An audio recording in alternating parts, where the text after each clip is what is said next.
Hello, everybody. I am late. I am late because of ice cream and also because I was editing and making thumbnails, but that stuff's less important than ice cream. Welcome back to another episode of Kenshi. If you are just finding this VOD from your YouTube homepage, this is part of a playlist and part of a series. After the stream, I will link the whole playlist so you can see it from the beginning, as well as our other Kenshi playlists. There are many. But welcome in, YouTube viewers, welcome in Twitch viewers, welcome in VOD watchers. It is great to have you all. Let's see. Oh, looks like nobody grabbed first on Twitch, but Fru was the first one to say hello, so hello to you. And Cemetery Chick and Space Monkey, hope you're doing well. Lord Octopus, good to see you on YouTube.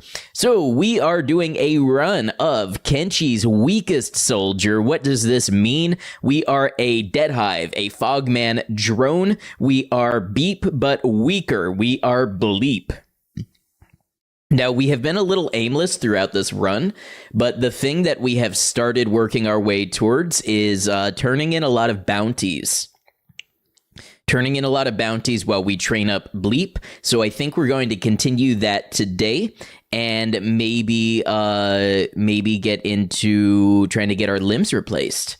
Yes, Space Monkey, thank you for the 40-month resubscription as well. It is crazy to think that I have been streaming long enough that people are now resubscribing for 40 months and that people have stuck by the channel for so long. So thank you very much for being a part of it all throughout that time.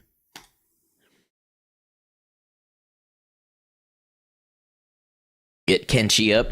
Oh, I'm working on Crabmaster. I am finally rough cutting the final VOD. There are 16 VODs of Crabmaster. So it has taken me like 4 days just to do I said final cut. I'm rough cutting it. I'm not even final cutting yet. It's taken me like 4 days to rough cut 16 VODs. I am hoping tentatively that I can get Crabmaster video out this coming Saturday, a week from today. We'll see if that happens, but that's kind of my soft goal. It is it is a lot of resting. Bleep is very into resting. Very interesting.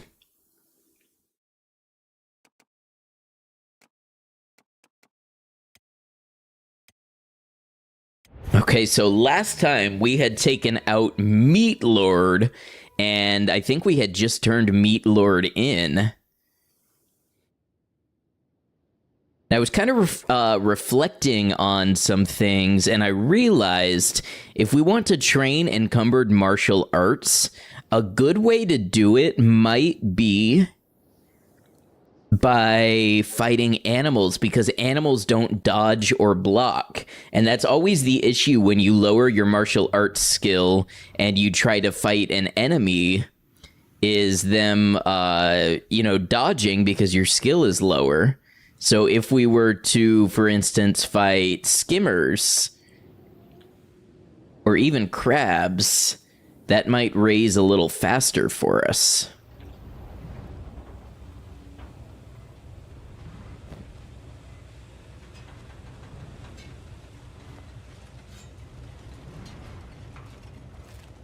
Hello, Zartrin, thank you for lurking. Yeah, we're not all that far from crab territory. We might drop down to Howler's Maze and get today started with a little bit of training. Pick animals that don't eat you when they are down. Yeah, exactly. I did see there was a mod that makes almost all animals eat you when you are down. Hey, Starlit Sky, good to see you.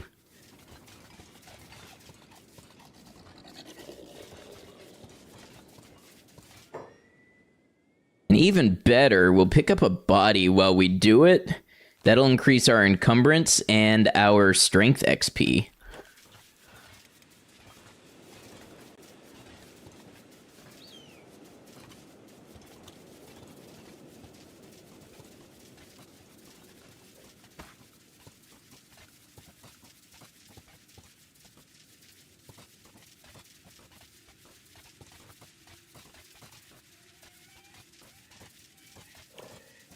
So we're sitting at a strength of 49, which is not bad, but I think we can raise it more.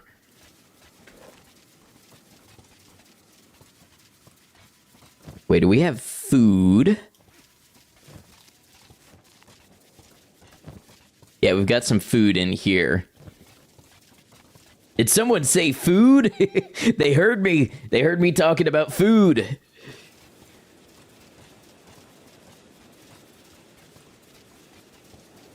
Yasmin, welcome in.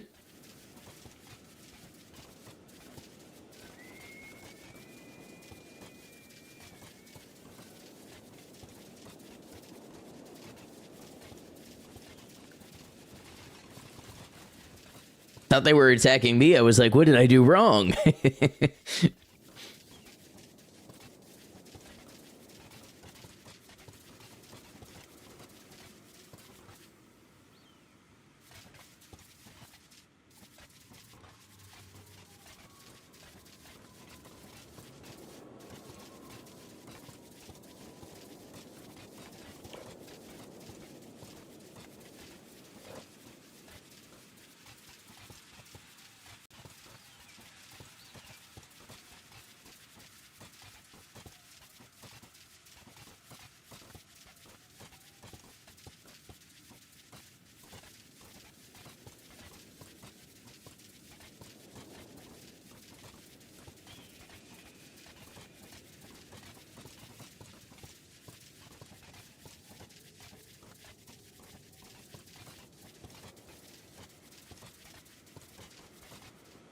Oh, we're just going through town, are we? Okay. I think we can speed up a little more.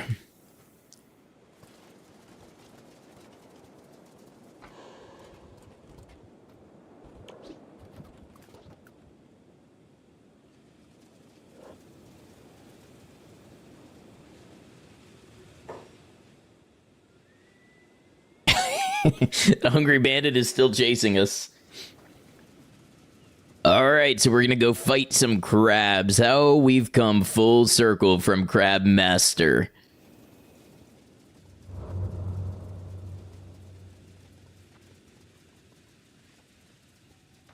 I have also strategically taken Medic off, and there's a reason for that. I think if I don't heal up my limbs with limb loss set to frequent, we may be able to pool limb health to the point that we lose one of our limbs, and then we can replace it with superior cybernetics. There we go, 50 strength. We can do better than that, I think. Okay, let's look for some crabs.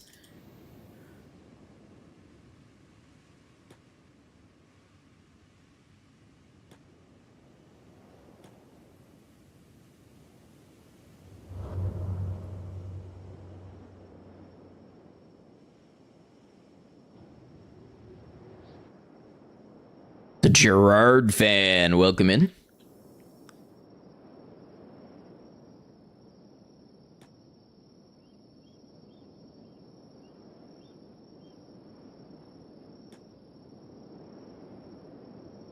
Ah, there's some crabs. There we go.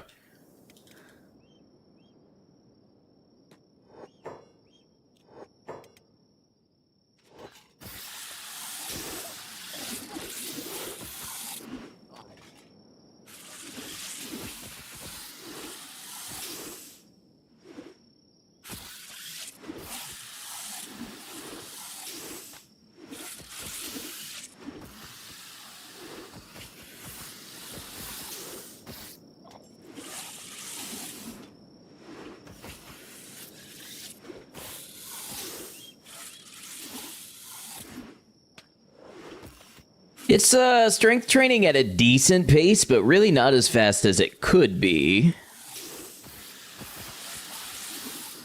Ooh, and we go down. That's all right, we'll heal back up. Maybe even get some toughness for it.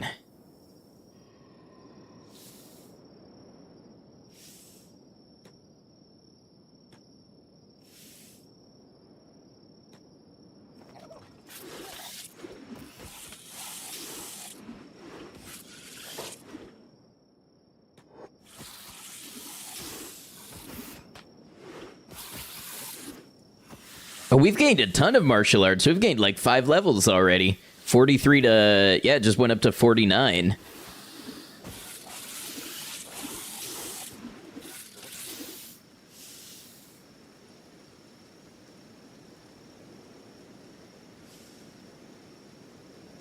Ooh, but this is acid rain, is it?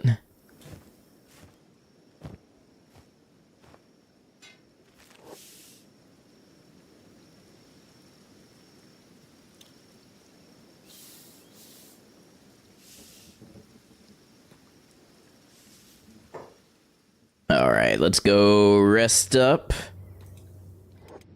We should be able to carry a crab body, I would think. Go Bleep, what's up, Paul? Good to see you.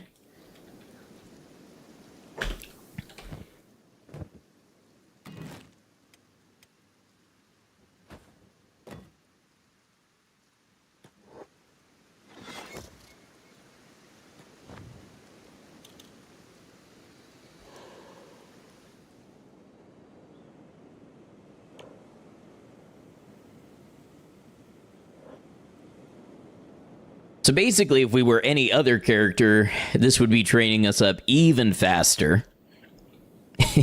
But we are not any other character. We are Bleep, and we're going to have to take a nice long nap very frequently.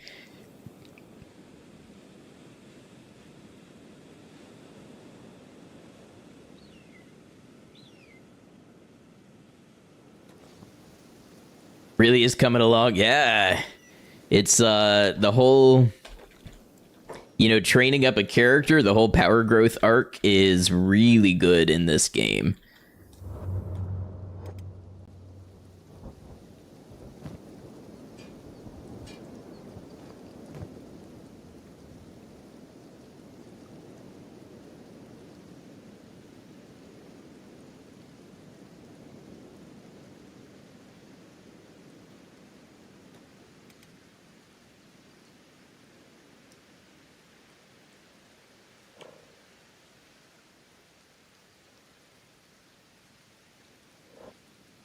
That got us like 1/3 of a strength level. Strength is going to be kind of difficult to raise.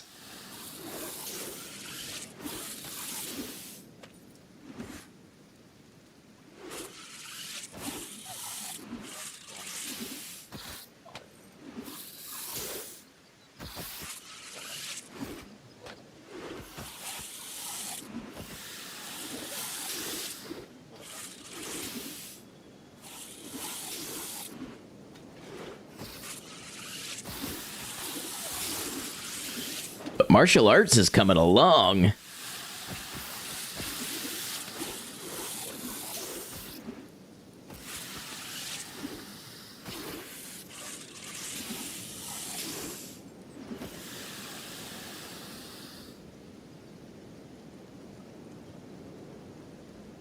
All right, time to find more crab nests. I see there's a couple crabs around here.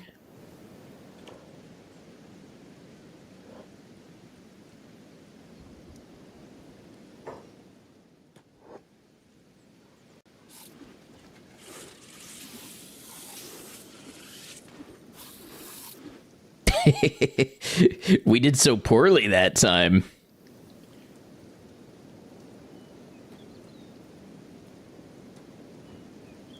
I want another go.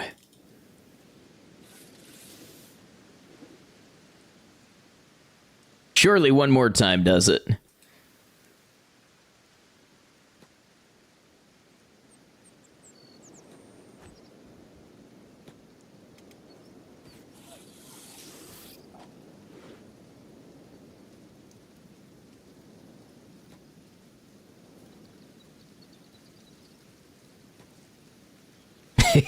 Just gonna keep auto fainting. So it's not acid rain all of the time.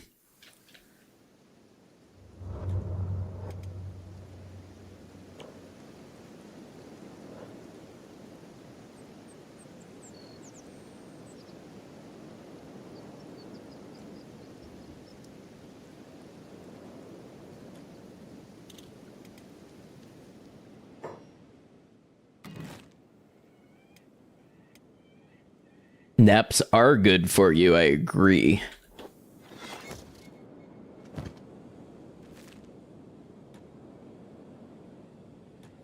I think I put the crab in the bed. Oops. Crabs are good training. Be sure to fight the young ones. Howler's Nest is a good spot. Yeah. It seems to be... So I was thinking about fighting, like, skimmer nests, but this just seems to work out better. I try to avoid, like, always doing the default strategy all the time and do something a little bit different. But just with the character we're playing, you know, we're gonna probably need every advantage we can grab.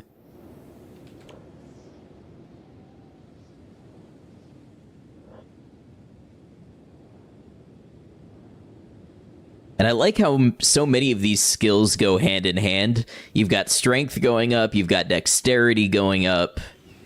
Dexterity will increase how good we are with our main weapons. It will increase how quickly we reload the bows. It just all goes in a big circle when you do holistic training.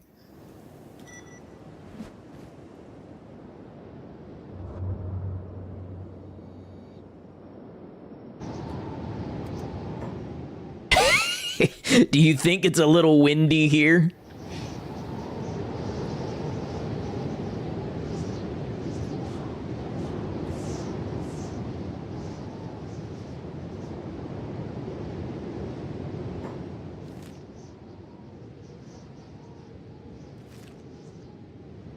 I guess we may have to go a little more, like, into Howler's Maze to find more good nests. 'Cause really, that's what we want. We kind of want to fight a nest so that we get the surrounded bonus up. You know, you get bonus XP when you're surrounded by multiple enemies. Usually maps will show nests.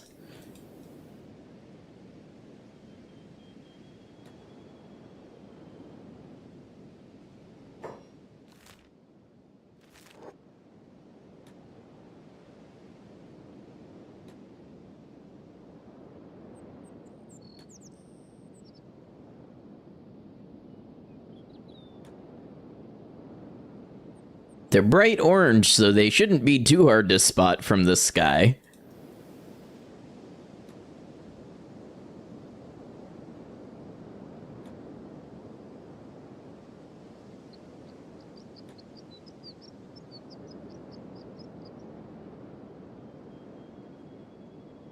This is a small nest, but it'll probably do.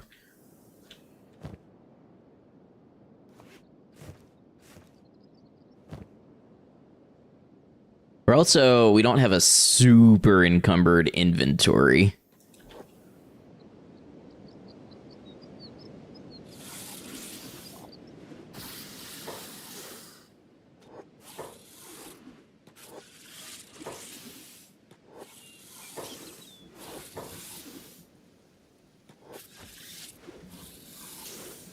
They ball up sometimes and look like one big crab. Ah, that makes sense.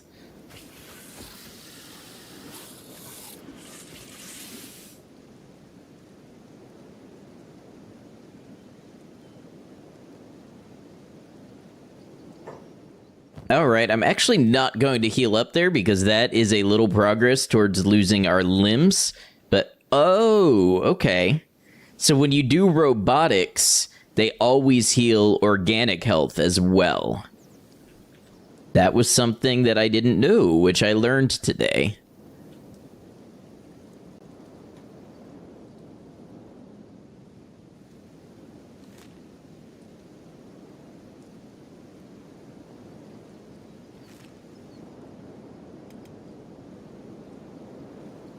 I know there's a bunch of crabs more towards the ruins where the mega crab is.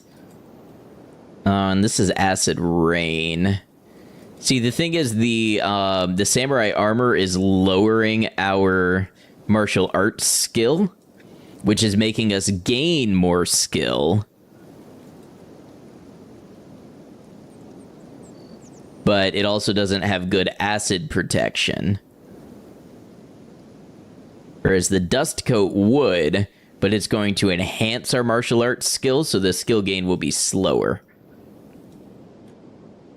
Unless you don't have a med kit in your inventory. Okay, that's an interesting additional detail. Oh, there we go. There's a nest, I think.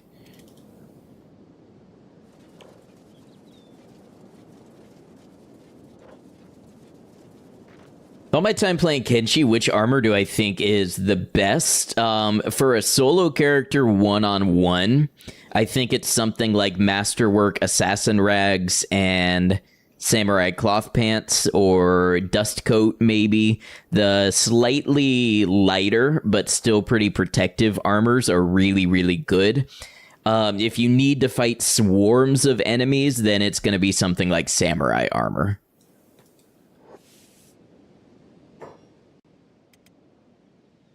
In Bleep's case, the HP pool is so low that I'm defaulting to Samurai armor a lot of the time just because he just doesn't have that much health to take his damage. But we may end up using the Masterwork Assassin's Rags for some things.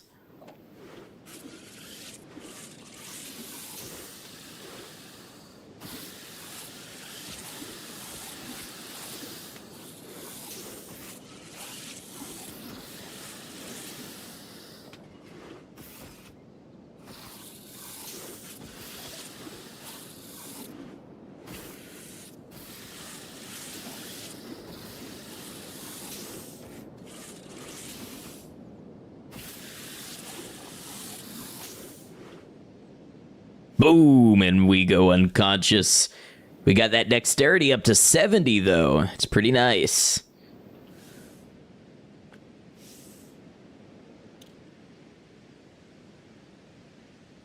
Play dead, heal up. See if we can get up and pick up a crab again. I wanted to pick up a crab. Okay, we're unconscious again. I want to be picking up the crab because that's giving me bonus XP by increasing my encumbrance. Also just got our toughness over to 92. So that's not bad. If I ever tried the crab armor, you personally love the look like a solid rock, but yeah, lightweight armor has more bonuses and that stuff. Yeah, so if you go on my... Well, the video is not out yet. It should be out within a week. But when I did my Crab Master challenge, that was basically a skeleton who was not allowed to attack, only block. While the crabs did all the fighting, and he wore crab armor, and it was amazingly protective. He could just tank damage and basically, you know, block and take aggro for the group and stay alive. So the crab armor definitely has its benefits if you just need to absolutely tank attacks and harpoons and all of that sort of stuff.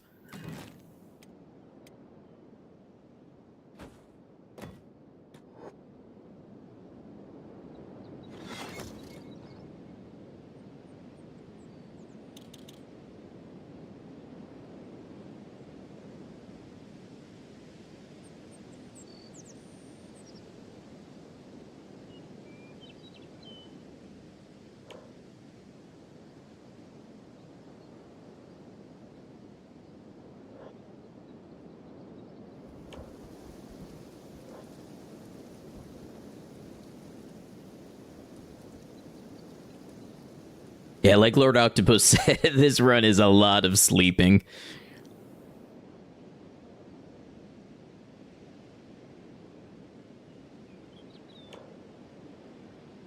We're almost to a new level of strength.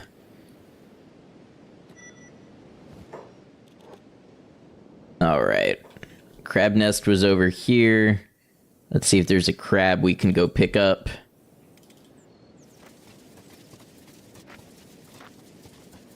This would honestly go even faster if we had, like, a large backpack or some sort of other armor that lowered our martial arts skill.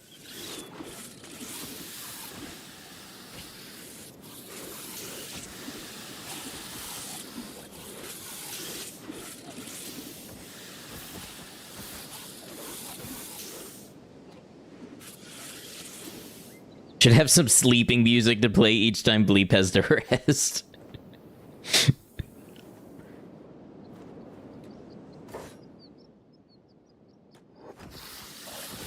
Good thing about toughness is recovery speed on sleep, at least. I'm trying to remember if toughness actually makes you recover faster. I don't think that it does. I think that it just makes your wounds deteriorate slower, but if you don't have any wounds, I think it's the same speed.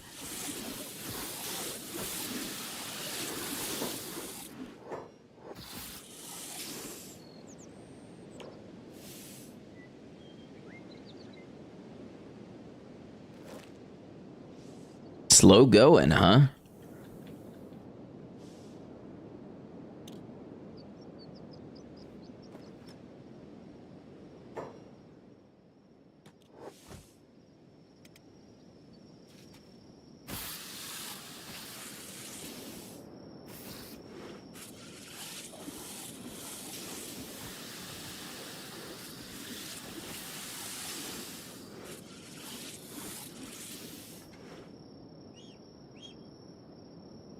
And see, the thing is, we definitely want to rest earlier than we would with another type of character, just because our KO point is actually below our death point, so we can die without ever going in a recovery coma if we're not paying attention to our health, and that would be no good.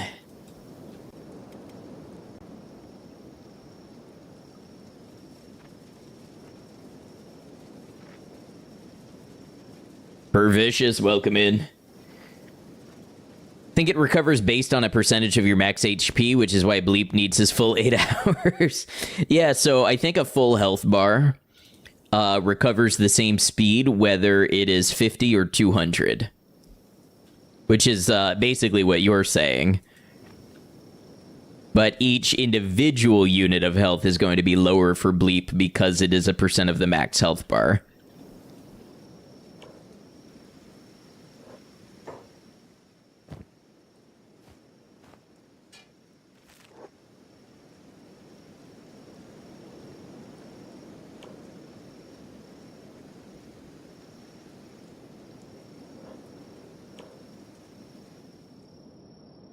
This apparently is a great way to level dexterity, though.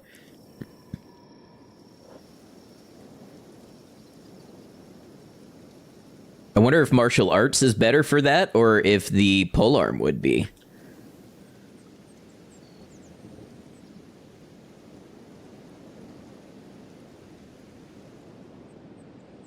Day 69, let's go. I missed 420 on day 69, though.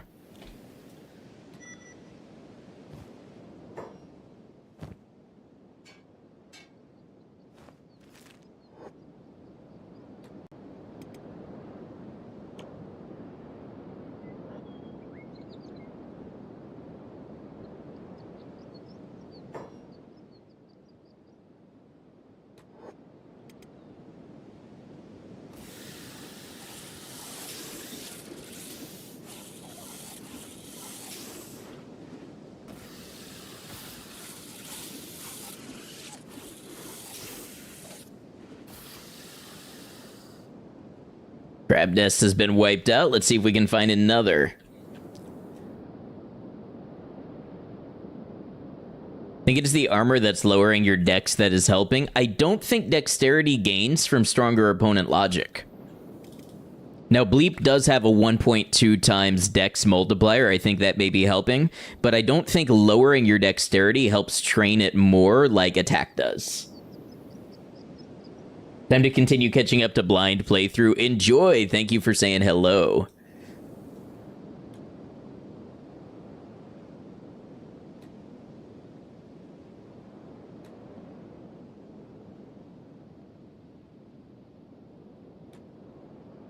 I know this is the domain of the mega crab over here, but I wonder if we can find some groups of crabs to fight.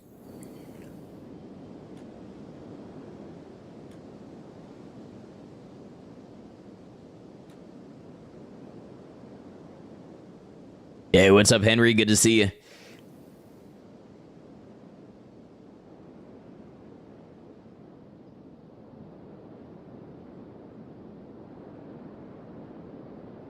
It's funny, when I came through here the first time, it's full of crabs.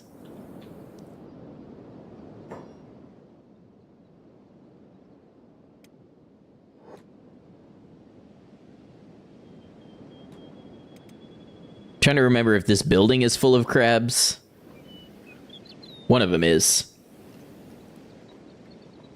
Frankie's method has you wearing masterwork skeleton arms with all that plus dexterity. Yeah.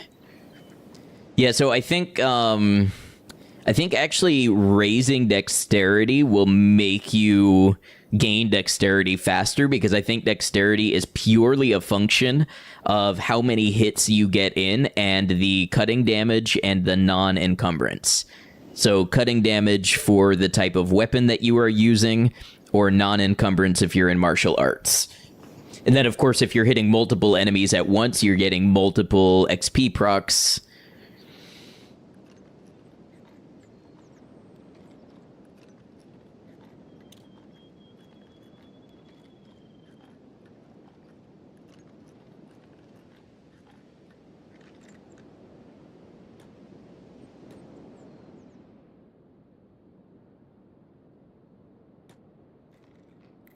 I don't even really need anything in here.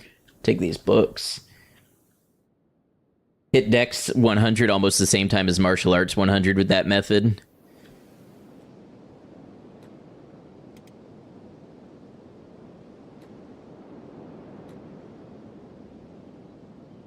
Oh, there's a nest over there. Look at that. Probably polearm since it can hit multiple. I would think so, yeah.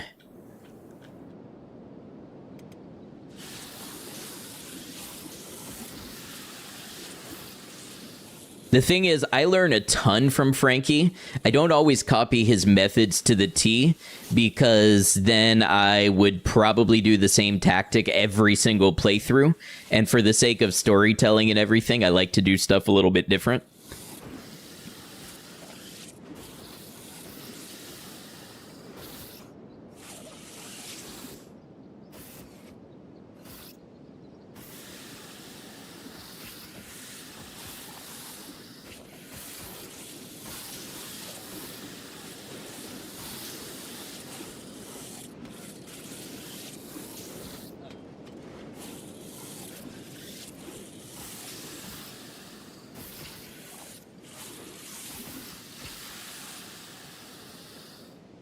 Wow, that was big.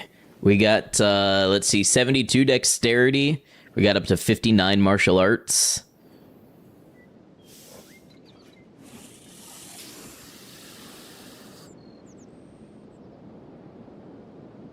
I think if we open this door, a bunch of spiders come running out. Or not spiders, crabs.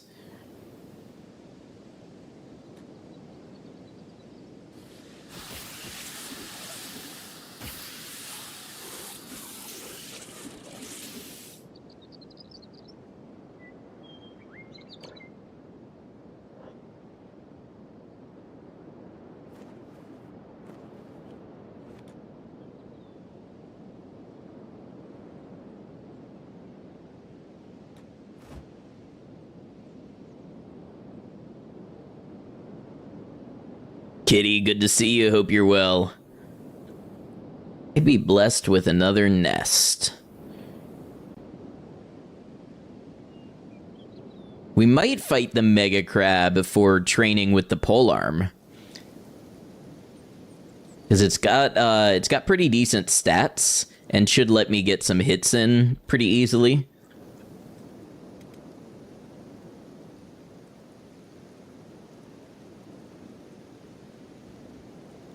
Variety is a must. One of the favorite runs are natural runs with no specific training done on any of them. Yeah, I was definitely playing this run that way. We're just hitting some kind of specific walls with the weakness of this character.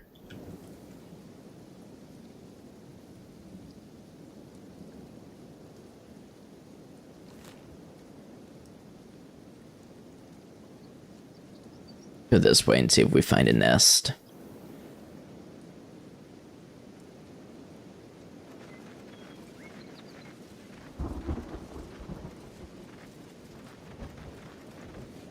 Oh, Lord Octopus. Thank you for the 5 memberships. I think that might be the first of those I've ever received on YouTube. Hey, thank you very much. And we got some good friends those went to, including Magoo Dog and Maiko and Henry. Really appreciate that.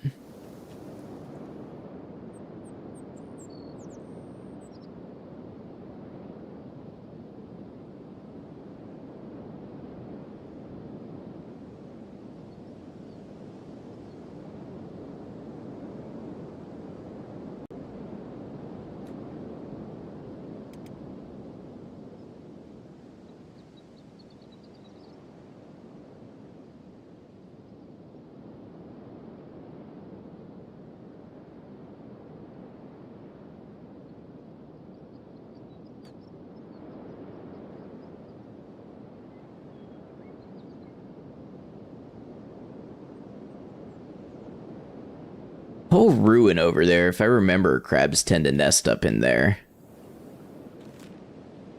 Oh, there's a nest. Oh, was it in the rock? Is that why I didn't see it? Ah, here we go.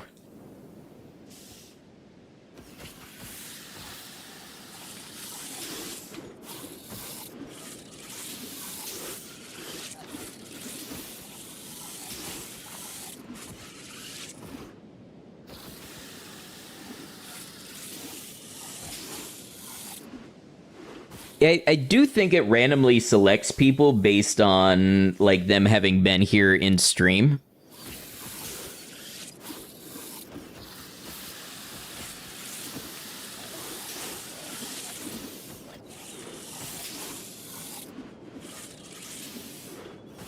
Ooh, that right arm is hurt. Can we lose it?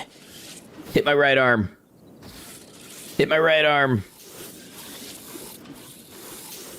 Stop hitting my chest and hit my right arm.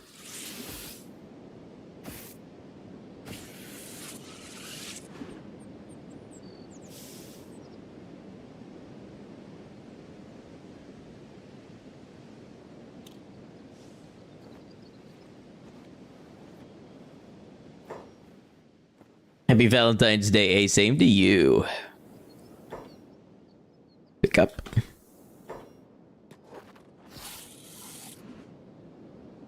See, this is a dangerous game we're playing because my chest health isn't that low, but I can only chase this losing the arm thing for so long if my chest continues to get hit.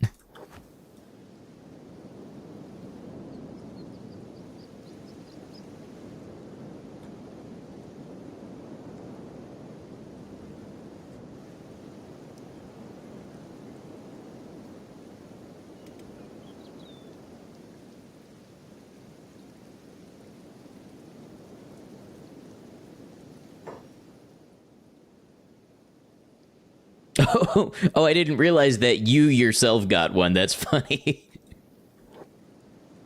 It's like that meme of Obama putting the medal on himself.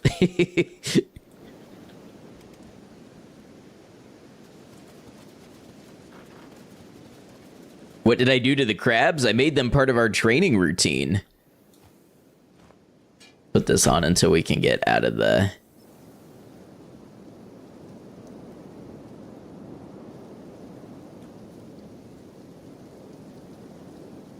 You there, crabs. Release me of my arm. Also, Maiko, you got a gifted membership to my YouTube channel.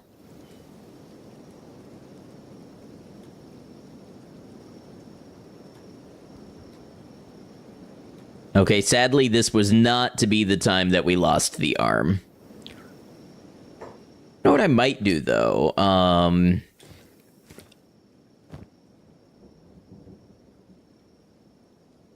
Oh, it's the left arm the assassin's rags don't cover. Okay, that doesn't help us.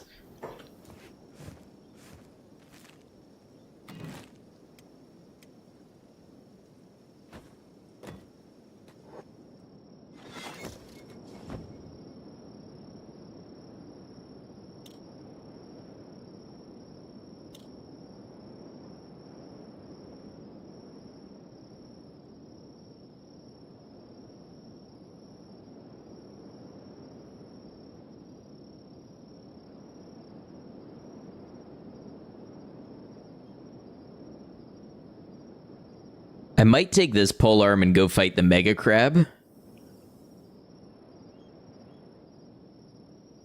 Got some fun emoji to play with. Those, I got those commissioned right when I started streaming in like 2020. Wow, was it really 2022? It was. I'm going to see if I can get some emotes for the channel that are more Kenshi and more Fallout as well.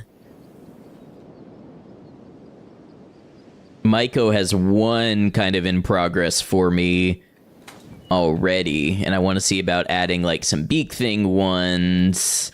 Just general Kenshi. You did what now? Are you talking about the membership or that I was talking about the emote that you're working on?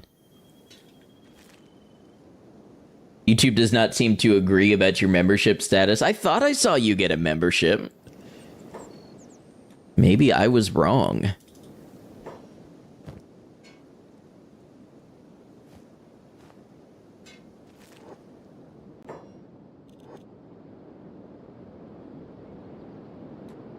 Mega Crab, it's you and it's me. Let's do this. 73 dexterity. Well, dex raise is fast.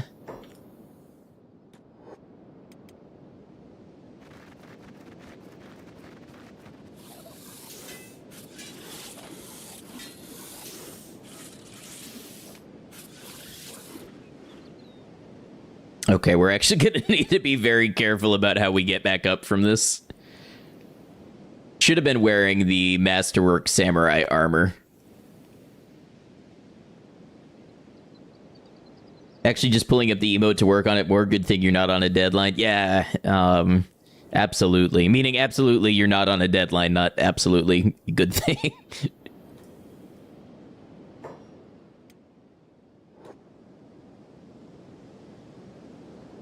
Are we still crawling? What's the deal? Oh, the leg.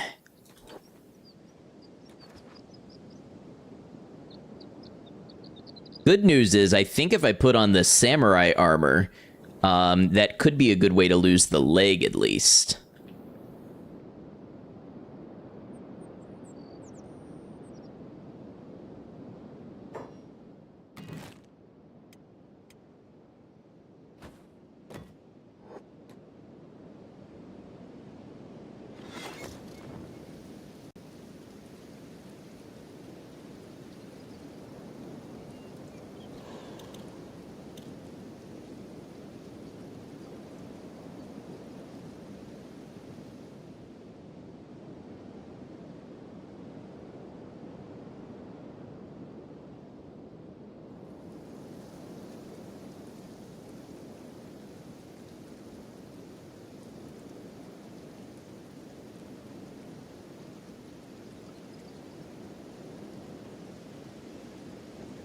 I had another totally impractical idea to change the kind of difficulty and feel of this game, which is, what if actions took time? So, like, swapping out your armor took time, getting things out of your bag, taking your robotic limbs off and putting them back on. If you couldn't just micro your inventories anymore, I think that would drastically change some of the tactics. All right, let's put this samurai armor on. And let's go see... We barely touched the Mega Crab, which will make this good for training, I think.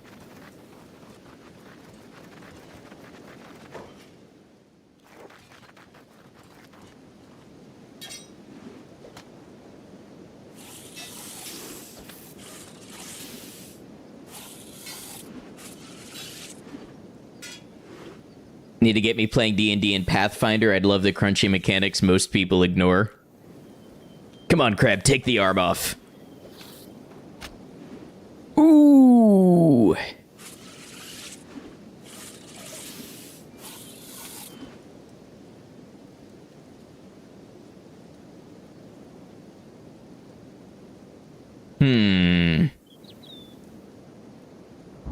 Make this notoriously difficult game harder. Well, harder to, like, micro, you know? Okay, so here's the thing. The Mega Crab is kind of standing over me.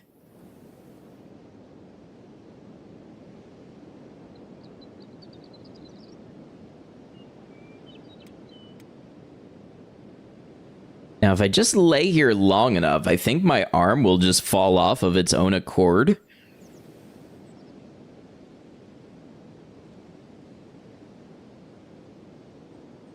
Depends if it gets worse or better. Wound degeneration is making it worse. So my stomach will heal. My arm will fall off. We've set up the perfect scenario.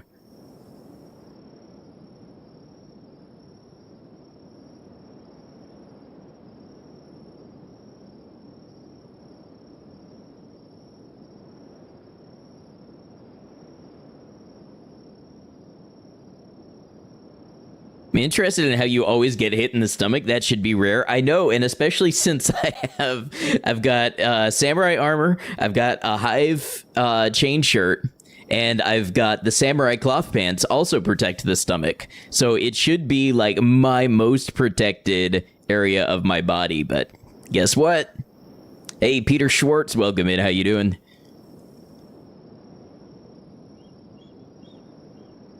Brian, good to see you, friend. Hope you're well. 48, 49. Why did Bleep get back up? That's weird. I mean, the arm should still be getting worse, so nope, don't bandage. 50. So let's run in circles until the arm pops off. There we go. And that's how you lose an arm.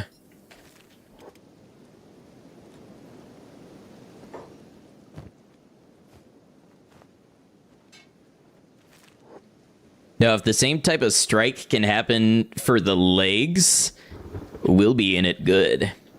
Doing awesome. Yeah, I saw you got a new run on Elden Ring, right? I saw you say that in Commercial's chat. All right, so let's see if we can... Well, actually, we can nap in the acid rain as long as I wear the dust coat.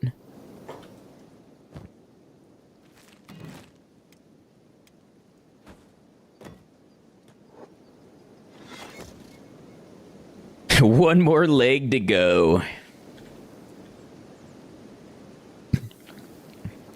No hit, rune level 1, Bloodhound's Fang, only world's first. Pretty damn cool. Congratulations.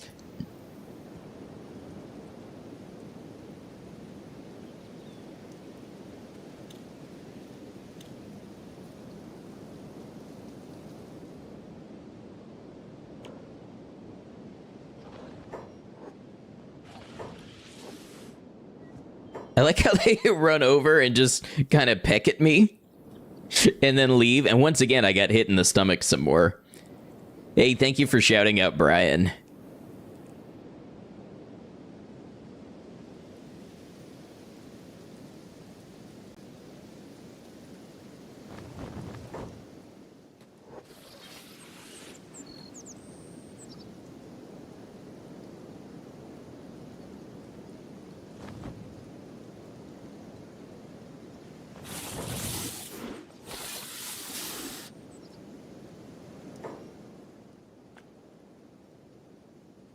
I don't have a repair kit. I do, so why is it not?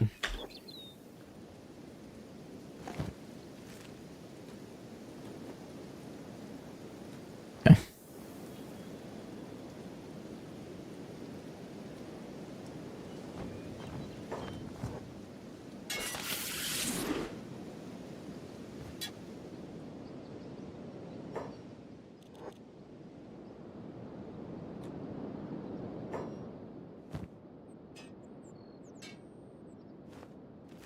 Also, we're a little hungry, so pop the other bag long enough to eat a dust witch.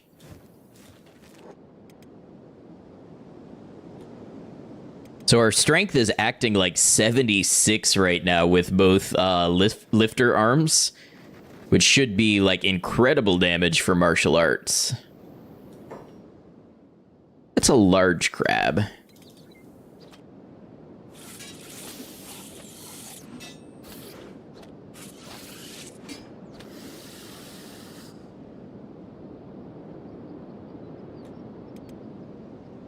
Now let's see if we're lucky enough to get our leg damaged and removed.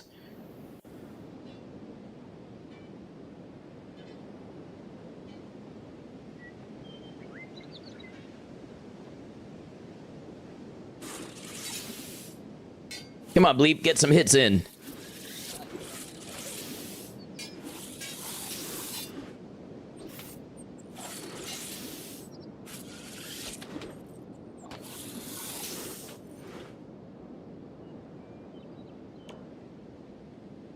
I don't think this is doing much favors even for our defense.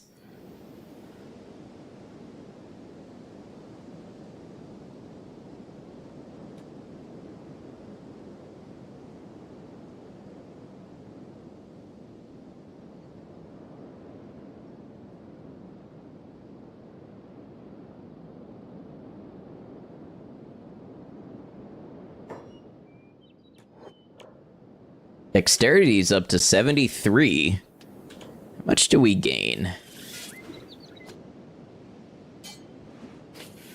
Less than like 1/3% per swing, but maybe if we were looking at a nest, that would be different.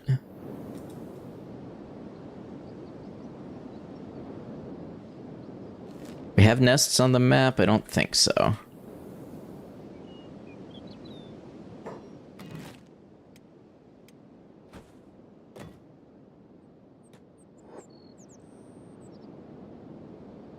Should have around 25% chance for a chest and 10% for a stomach. Yeah, it was really weird the first couple of times that we just kept getting hit stomach, stomach, stomach.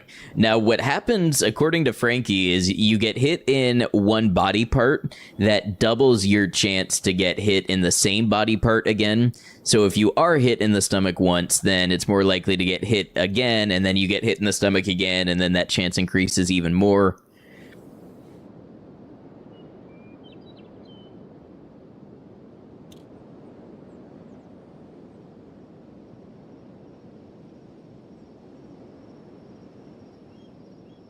Yeah, I gotta say, I think martial arts was training dexterity much more. Which, you know, maybe we go around to crab nests and we just do martial arts and try to get the dexterity up, because dexterity will make pretty much everything else level faster.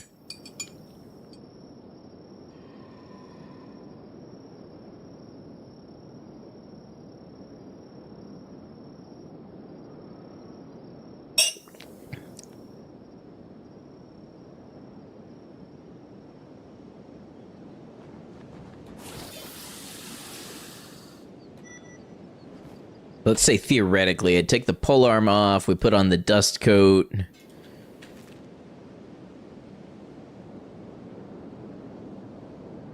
And we go look for a nest.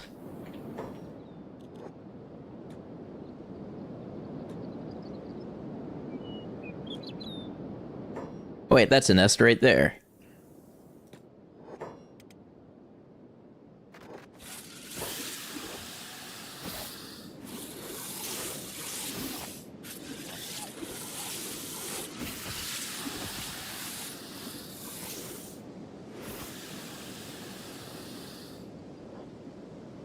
Weird, it seemed like it was leveling faster when we were carrying a body.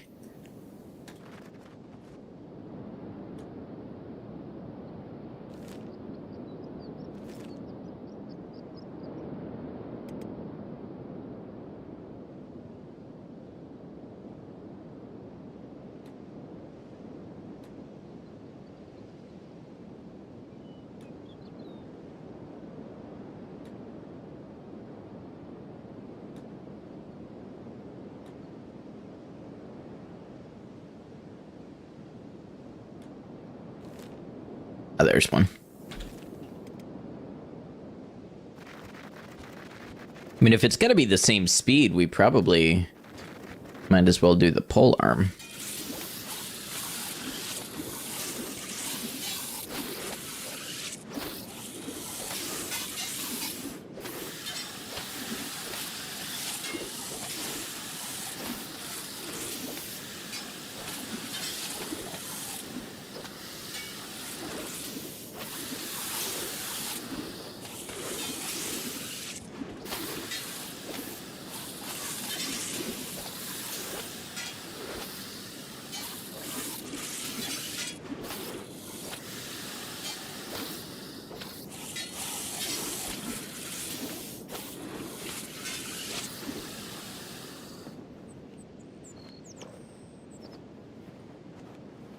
Yeah, that got us across the next level. Also got our polearms up, attack, defense.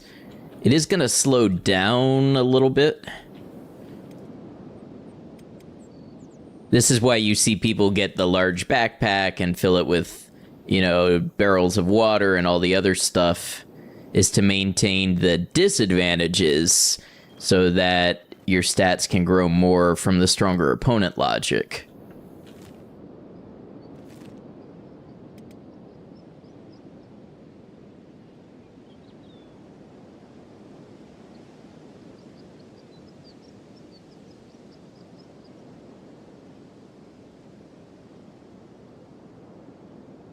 Did not tell me there was a nest here. Oh, yeah, there's a bunch of eggs, just empty nesters, huh?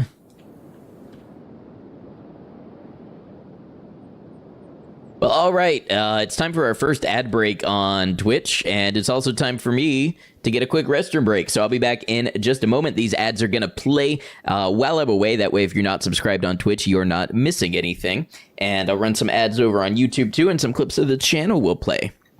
So thanks for being here, everybody. See you in just a few.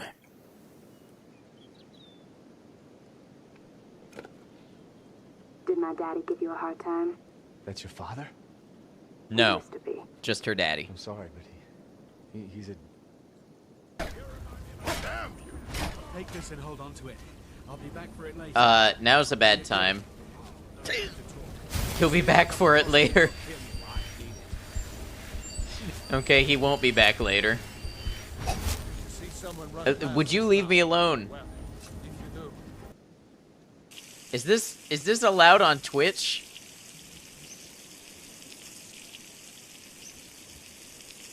Is there benefit to this?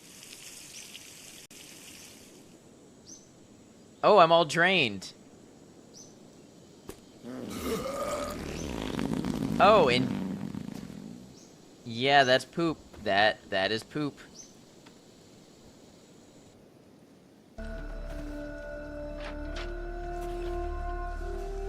Man, look at those lighting effects.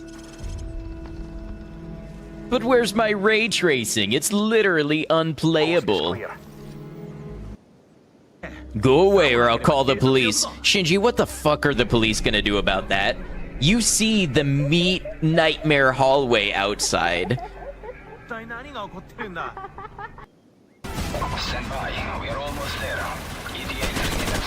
Okay, he said stand by, we are almost there. But I swear to God, my brain-rotted brain heard senpai, we are almost there. You just needed to know that. Am I going the right way? I am. It's just a long, treacherous road. Kind of like a metaphor for life. No catch. You let me go, that is all. What do you care about some banner? Counter argument. Looking for intel. She may be useful, but she was also fun to explode. I appreciate you. Thank you, everybody, for hanging out. I appreciate you. Big appreciation all the way around.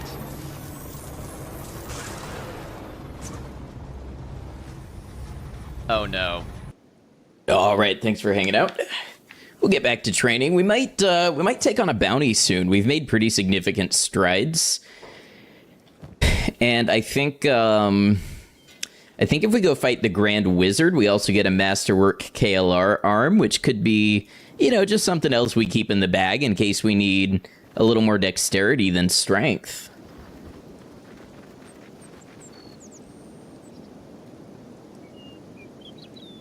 Any of these places full of crabs? House full of crab, maybe?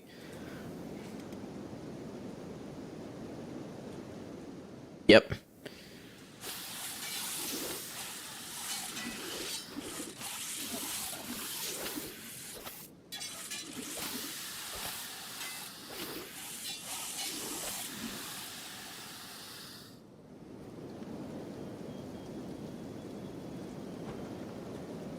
Now, for the outpost, we need to be careful that it is crabs and not security spiders.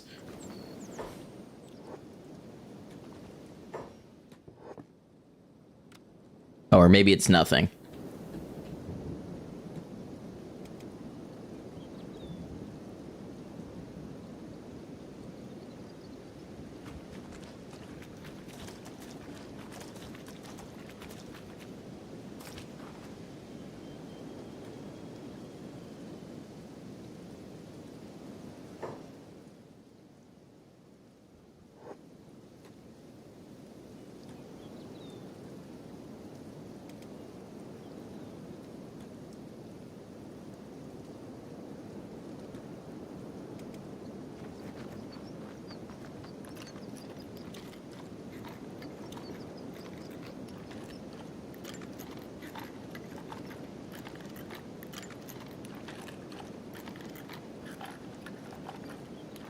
Pretty sure no robot spiders and howlers maze. Yeah, I thought it was all crabs.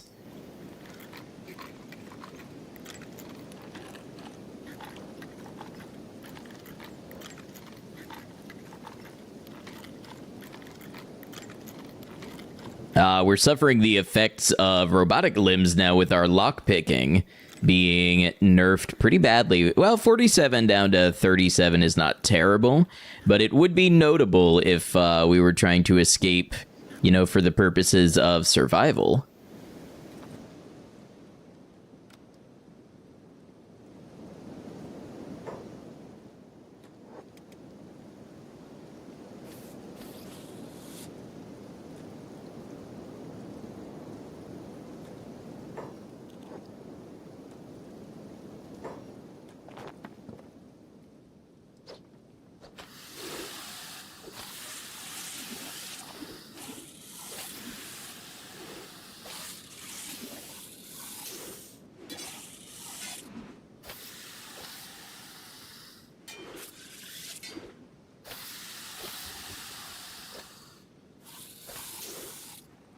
We're doing pretty good damage with these now.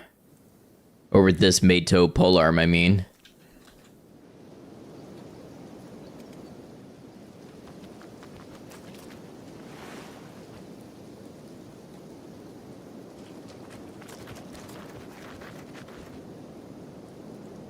Yeah, you know, we can come back here to fight the Mega Crab again, but let's head up this way.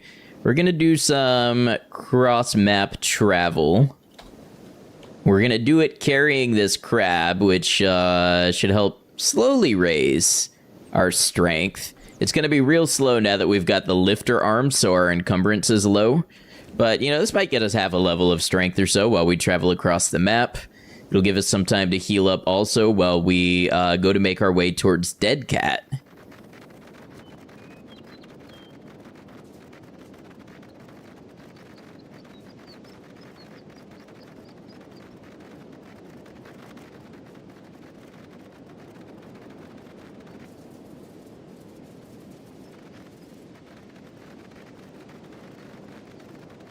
I'm trying to think what other bounties there are. I know there's the Tower of Abuse.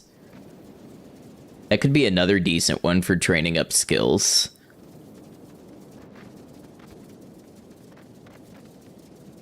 And then, of course, we've got the real big ones, the faction leaders and such.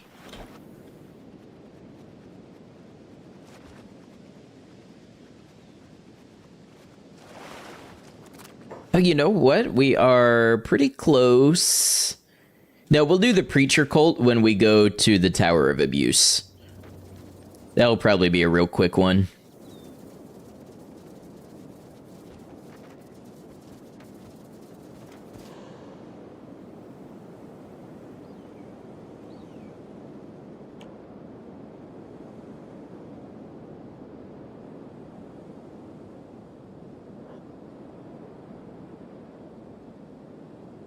Back on the saddle. What's up, Yonders? Good to see you. Thanks for dropping by. Bleep is alive and well. Bleep lost an arm to a giant crab, which means Bleep could replace his arm with an even stronger robotic one.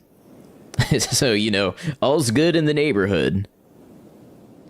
Is it this crab? No, this is a small crab compared to the giant crab that took his arm.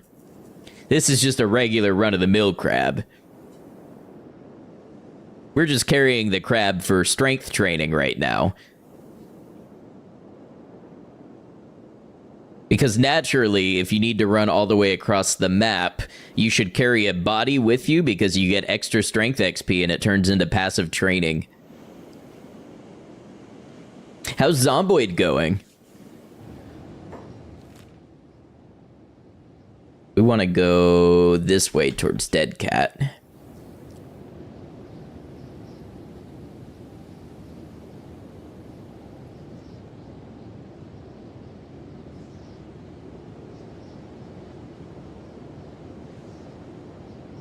The tragedies unfolding have left you permanently scarred, but good. That sounds like you're playing Zomboid. Y'all, if you're over on Twitch and you want to see somebody experiencing Zomboid for the first time, Yonners is doing it now, and also plays some Fallout and a little bit of Kenshi and some games that we generally like, and has a pretty similar philosophy of approaching games, so definitely go check them out. Speaking of, my Crabmaster video, I've said this already, but I've learned to kind of repeat myself sometimes in streams because not everybody's going to catch the whole stream. My Crabmaster video, I'm aiming to have it out on Saturday, and then the next one should be the Project Zomboid video, the Sun Don't Shine Cinematic Zomboid Experience. That was the one where we played the rain world, where it never stops raining. I've got a voiceover actor that's supposed to get back to me with some character voiceover files this week and put it together into a little cinematic experience. That'll probably be the next video, and then maybe we'll be up to the point of the Fallout 4 Collector series by then to do that as a video.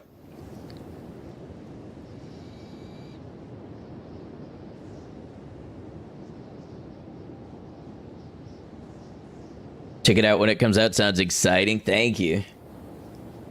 You joined and the first word you heard was Zomboid. Welcome in. Yeah, so we did a Zomboid series a few months ago where I made a custom world where it always rains, and we modded a custom start to start in a high-rise apartment. So it was a real moody, kind of atmospheric playthrough. And yeah, we're making it into a video. Hello, bunch of letters.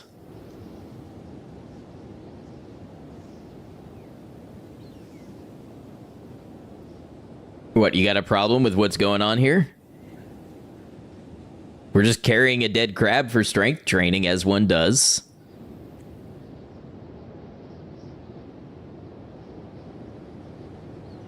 Not first place, not with that attitude.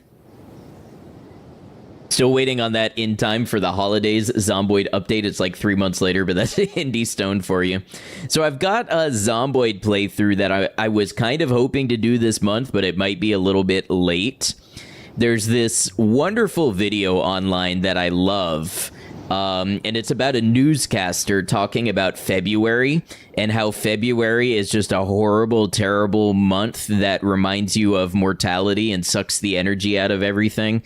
And somebody said it to Disco Elysium music, and it became one of my favorite videos. So the premise of the run was going to be, can you survive the worst month in Project Zomboid? And it's a playthrough in February with the Endless Winter mod. So naturally, I would like to play that in February, but I'm just running out of time with all of the projects. I'd have much more time to play games in cool ways if I didn't have to edit myself playing games in cool ways, but such is my burden.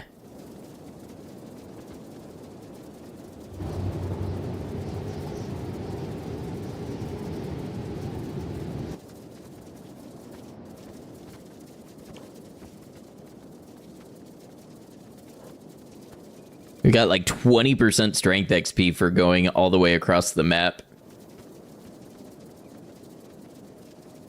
That must be why people born in February have 0 serotonin. Sounds like hell but funny for the bit. You know, that's the best content. I'm kind of content brained right now, I'm not gonna lie.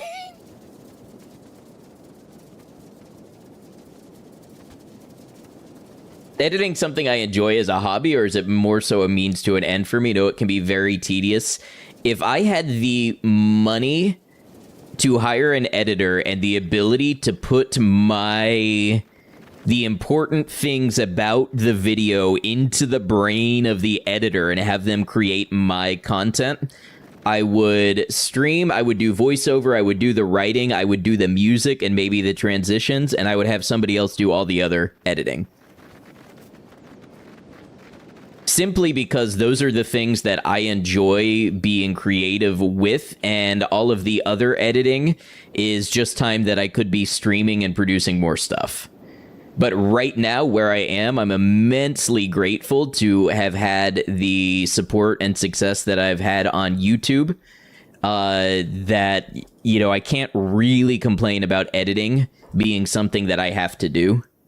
Basically, just someone to stitch the clips together. Yeah, scrub the VOD, put all the clips together, put in B-roll, do animations, you know, do like little, like if I'm going somewhere across the map, maybe they would pull up the map and animate my character going down a line, like all of the things that take a VOD and voiceovers and background music and turn it into like a fully edited piece of content. But honestly, the amount of time, like, it probably takes me 60 plus hours to edit a Kenshi video. So if I'm paying somebody anywhere near a reasonable rate, it's just, you know, it would be very expensive. Really had no idea how time consuming it was to edit until recently. Yeah, absolutely. All right, so we're looking for dead cat. I think I can drop this crab. Goodbye, crab. Fare thee well, O crustacean of glory. There's a couple beak things there that I don't necessarily want to tussle with. I think we'd come out ahead, but I don't want to find out. Because I'm going to put on the samurai armor, and I'm going to fight this group of cannibals. Did I put it on? Yeah. And I'm just going to see where we're at combat-wise, because I think we should be good, but I'm going to find out. If you had the skills, time, or devotion to edit for me, you would legit do it just to have something to do, the pain of the unemployed. I would love... This is like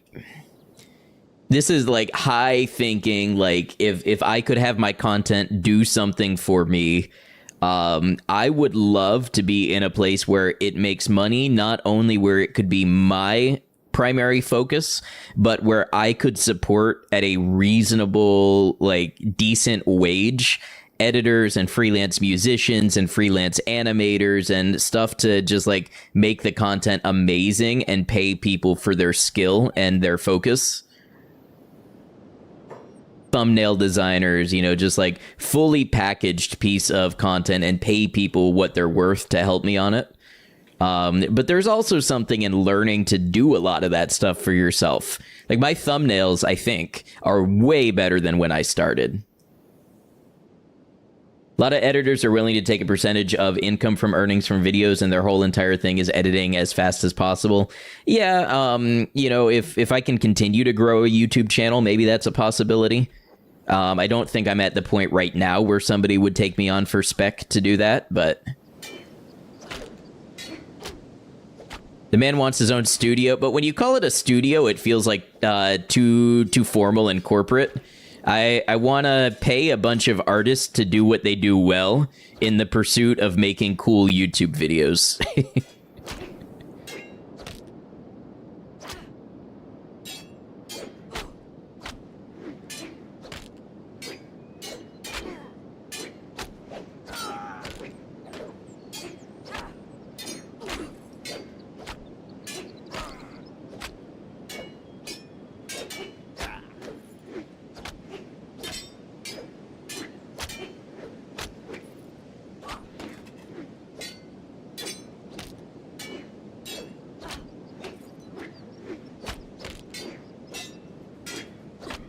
Ooh, that one lost an arm and is still fighting me. Impressive.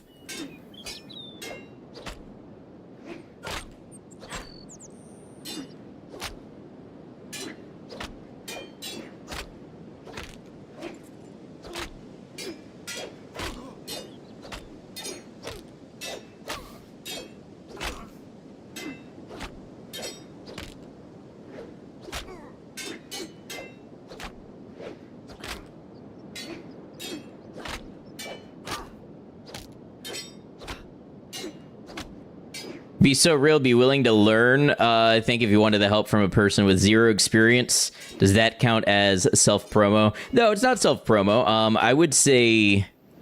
So I'm already kind of... I'm trialing somebody to help me make clips and like go through my VOD and look through highlight moments. That would probably be closer to a place to start for someone with no experience than trying to turn my 60-hour playthroughs into 5-hour edited content.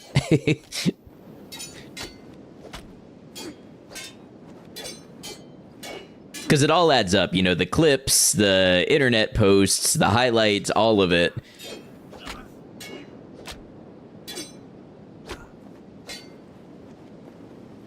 Okay, so it seems like overall we do okay against the cannibals. Just due to our low health pool, it is still going to be a bit of a risk going against the large group of cannibals and the meat lord, but I say we do it.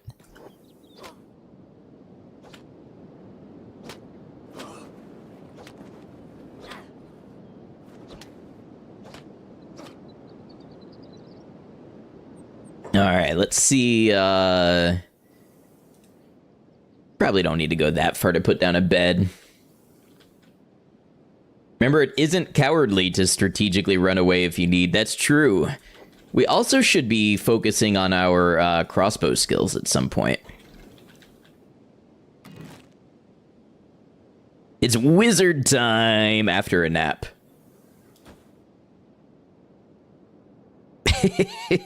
Sorry, Nightbot is a little overzealous. I haven't figured out how to tune it yet.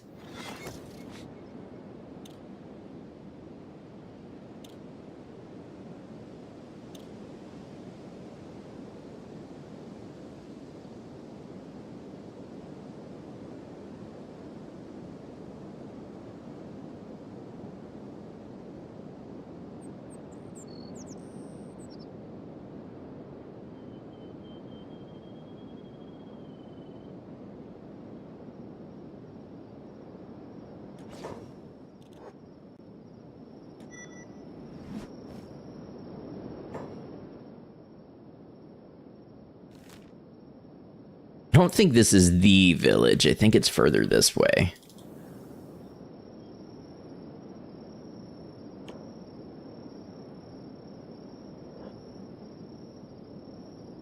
Been on an astronauts binge this past week. I don't know if I know what that is.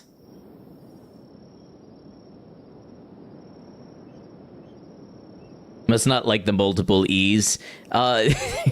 There's somebody else who comes in here and says, "What's up?" with a bunch of Z's, and it strikes them down every single time. So yeah, the repeated letters it doesn't like.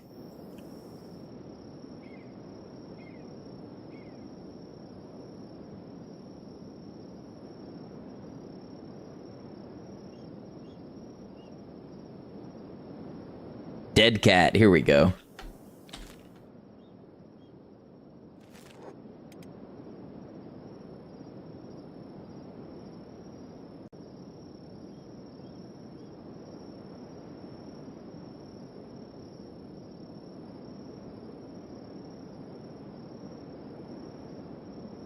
I think the strat is to reduce the number of repeat letters by one each time until Nightbot is satisfied. Nightbot will never be satisfied.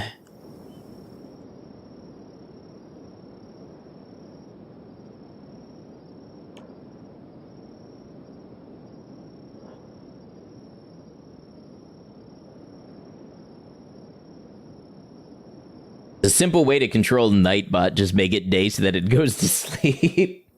It's a space scavenger game with 2D pixel art with 3D assets, zomboid levels of character simulation. Oh, I might have heard of it. Yeah, I might have. There's like a space zomboid too. It's like something dandelion or I don't know. It's got a strange name. Something about a flower, I think, but it's supposed to be like zomboid in space.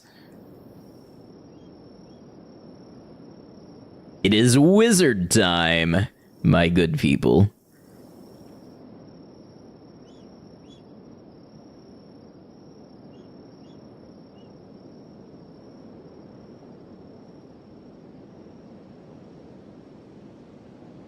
Dandelion Void, that's the one. Oh, there's already a fight going on in here? Oh, with a tech hunter.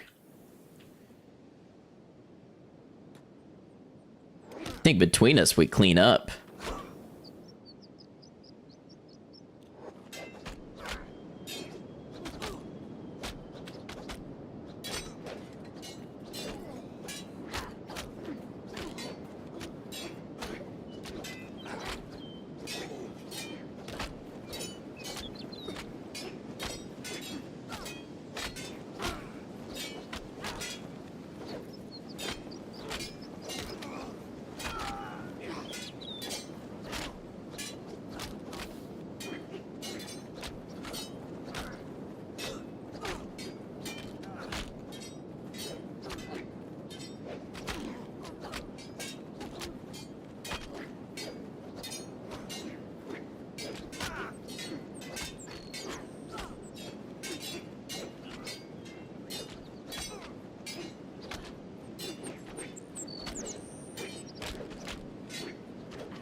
Bleep may soon be a beast. Bit of a glass cannon, though. And I love that he drops the coldest lines. He'll just run over, chop somebody's head off with a polearm and go, "Everybody dies." Alright, where's this wizard? You, wizard. Face me.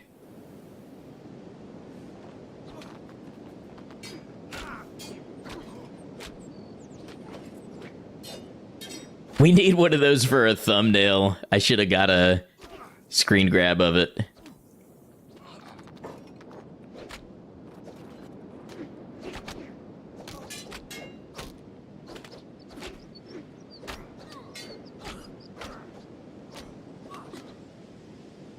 It'd be so sad if he dies. This Fogman has seen some shit.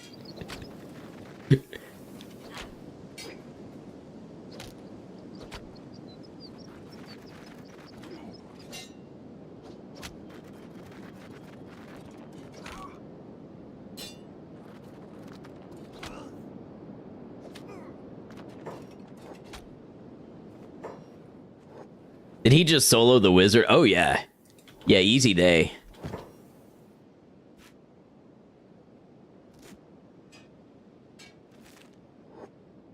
And then in here, Masterwork KLR arm. We could get it in post. Yeah, there you go. Yeah, see, I'm going to say this little bonus to dexterity might be better for us than the strength from the lifter arm.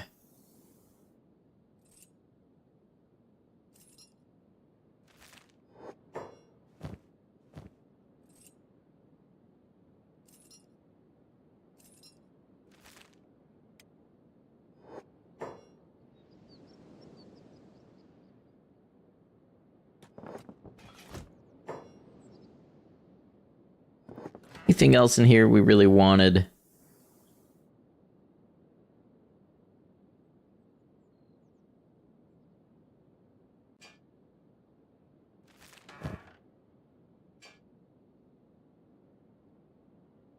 Not really. Especially with that Naginata, it's going to help a lot. Yeah. Yeah, the extra cutting damage plus the attack speed and everything. Also with the weight back off of the encumbrance, you know, back off, will gain more strength even. Only prioritize strength with heavy weapons. Yeah, so I think the polearm does take advantage of strength because it is a blunt. It does have blunt damage.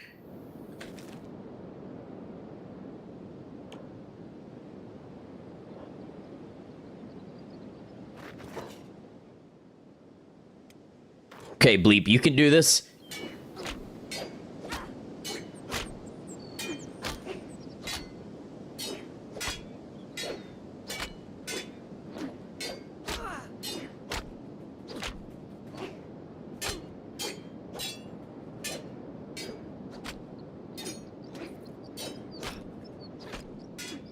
What kind of person do I see Bleep as? I don't know, he's kind of cold. He's kind of got mercenary vibes, you know?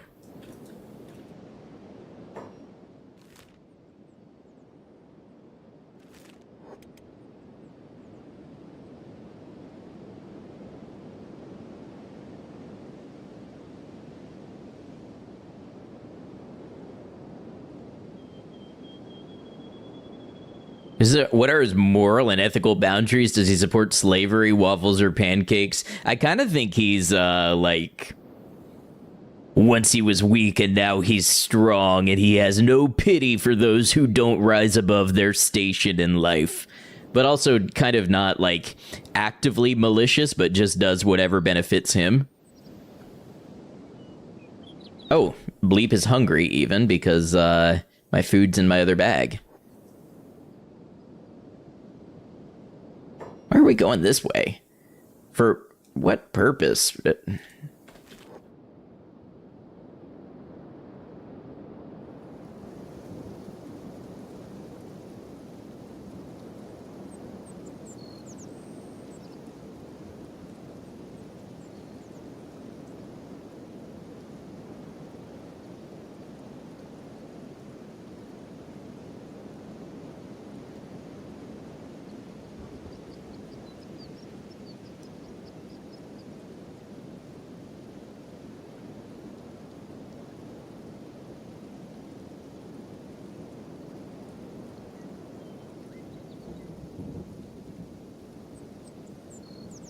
Does he leave the lights on when he leaves a room?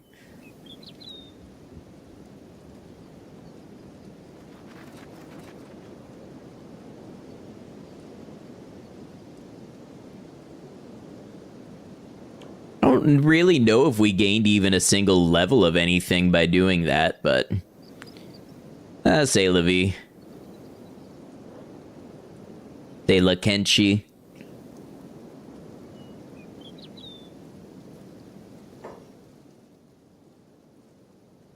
Yeah, you know, we should probably, first aid.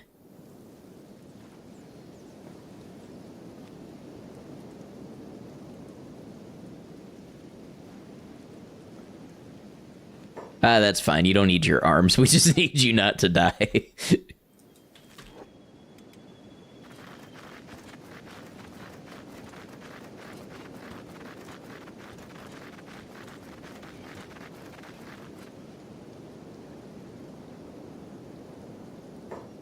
Yeah, that's a couple beak things that, once again, like, I think we'd be okay at fighting beak things one-on-one, but with 8 chest health, I don't really want to try it.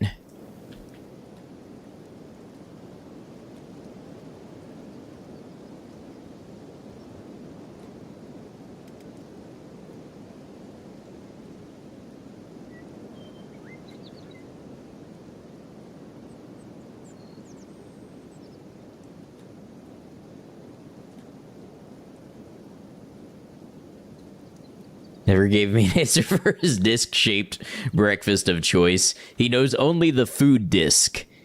It's like a food cube, but in a disc. Bleep, honey, what's wrong? You've barely touched your Nutri-Disc.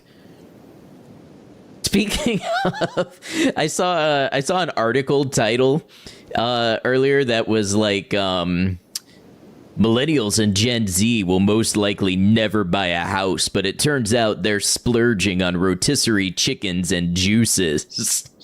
And I'm like, how out of touch do you have to be? Like, they'll never be able to afford a house, yet they won't eat the food paste. Curious. They spend money on basic nutrition. This is why they don't deserve shelter.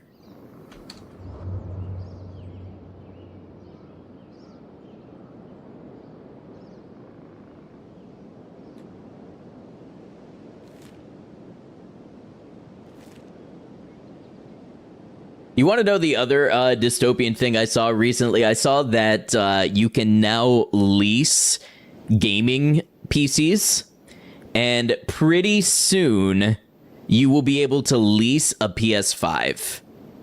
Can you imagine? They already don't want you to own games. Like, they already don't want your game to last when the service goes down, and they want you to pay a subscription. Now they don't want you to own the gaming console or the gaming PC. They want you to lease the device. They want you to pay a subscription to access the games. It is terrible, and I think I will never stop owning a PC that will do things not connected to services so I can continue to enjoy media.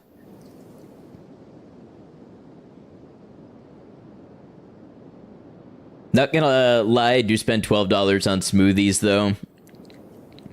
Yeah, I mean, some of it is a little expensive, but I doubt it's the difference between affording a house. Hero in his head is planning a Kenshi cooking video, making things like Dust Witch and Food Cubes IRL. Paganacho has done that as well, I think. And aren't they... Hero is doing a Kenshi podcast, I thought, and I don't remember because it's 2 PA names. I don't remember if it's with Paganacho or if it's with Patastrophia.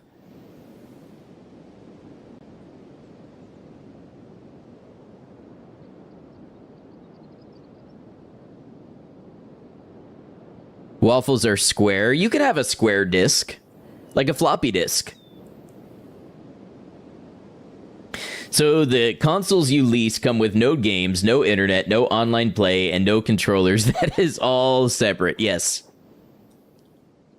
So you lease the device, and then you pay a subscription to access a game.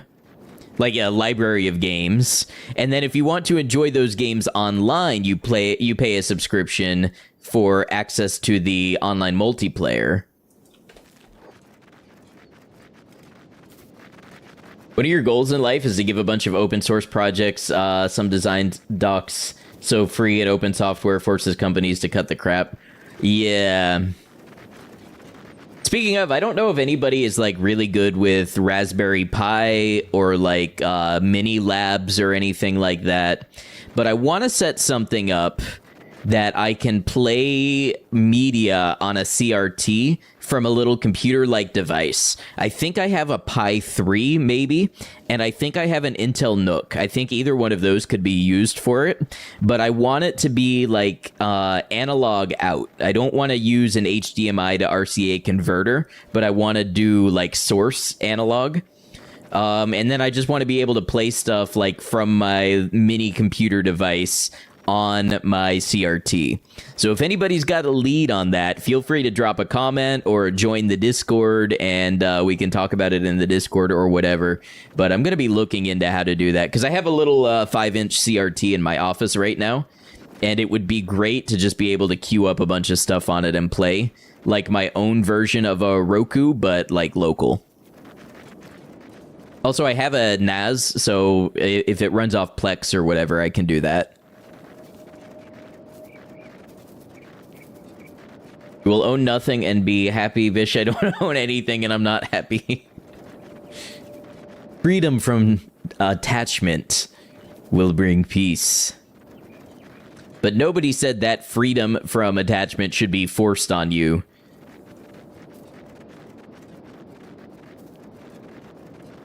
Oh, I was wondering, like, why are these Holy Nation people chasing me? Probably because I'm a robot. That's probably why.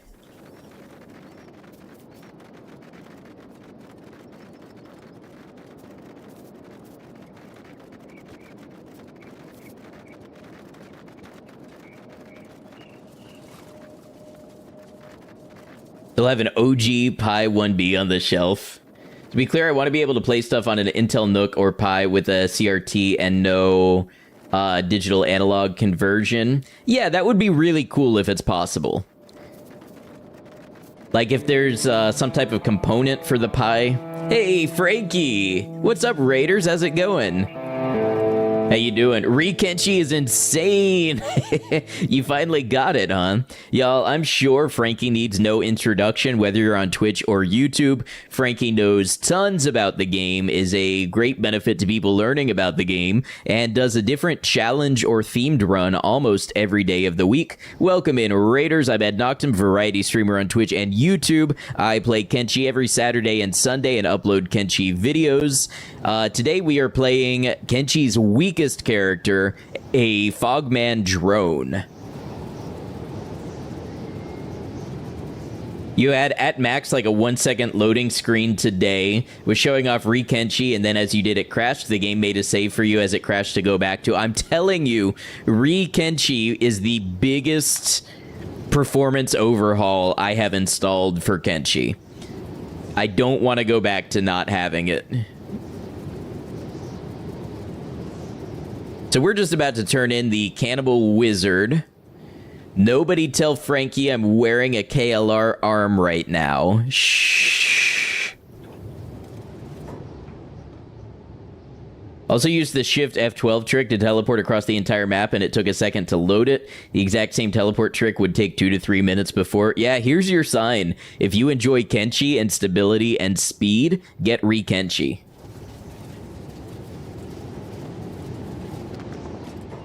Overpriced paperweight alert. Yeah, it's a good thing that I stole it then from the Grand Wizard. I just wanted the little dexterity boost.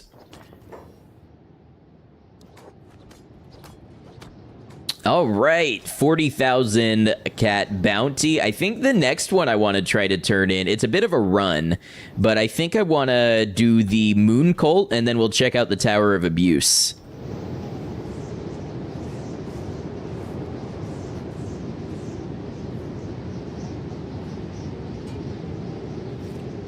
Playing almost fully base game then, right? I have recruit prisoners, so the Fogman allows me to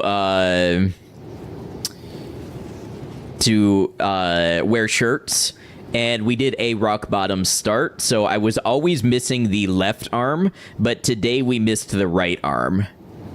Or we lost the right arm to the mega crab, which was kind of neat.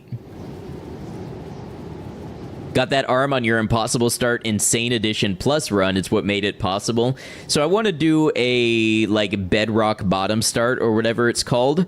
But I want to start with a 1 million cat debt. And the entire goal of the playthrough is to pay off the debt. RGB Pi seems like the thing you're looking for the Pi. For a mini PC, you'd want a very good digital analog converter, sadly. I'll look into RGB Pi. Thank you for the info.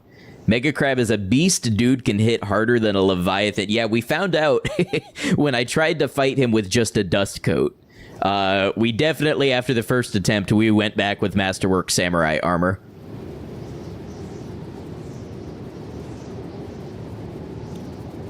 Also, Frankie, thank you for the raid. If you got to head out, no worries. I know you often got to take care of yourself after stream or the pup or anything like that, so absolutely no worries if you got to go make some food or whatever. Mega Crab will Shrek you. Yeah, he will. Sorry, I can't hear you all right now. I appear to be in a wind tunnel.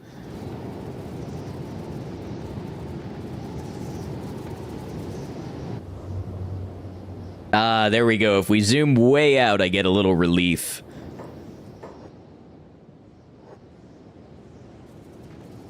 Spoilers! What's up, Debritian? How you doing?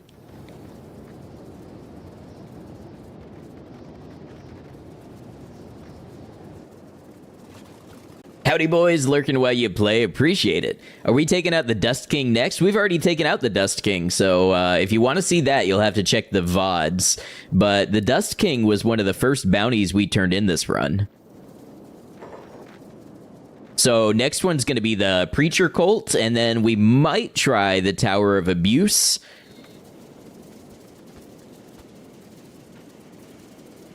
Played a bit of CK3 today. Maybe one day I'll find the time to get into those games, but I hope you had a good time. Using Shrek as a verb will never fail to remind you of that one weird Shrek video. Shrek is love, Shrek is life.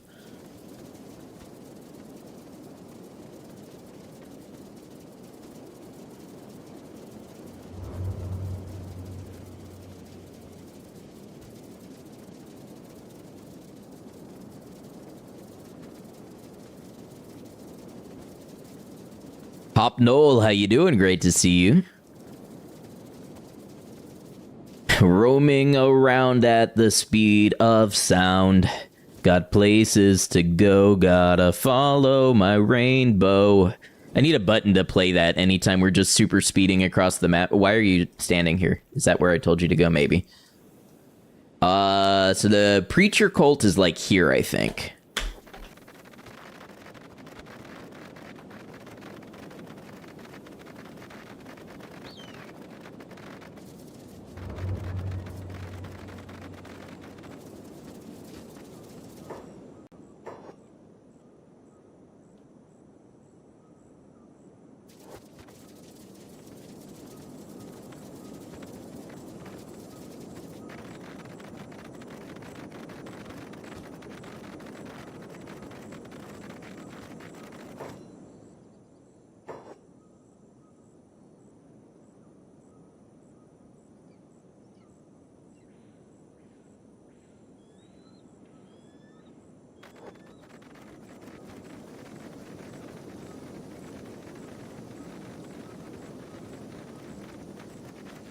Playing Tall Sri Lanka, it's going well. Have so thoroughly corrupted politics that your dynasty is always in power undivided. Man, it's a great thing that video games provide us an escape and relief from life, isn't it? Because the gamer you've been playing at New Vegas again, big shock, you know. I have a New Vegas playthrough coming up that I'm really looking forward to. But Kenshi is treating me great. We do Kenshi every Saturday and Sunday. And right now we're playing Fallout 4 during the week. And I'm playing it like a scavenger, so no quests, limited HUD, survival mode. all that sort of stuff. It's really fun. And then this coming week, I'll be playing Reanimal with Commerkle. I think the 17th.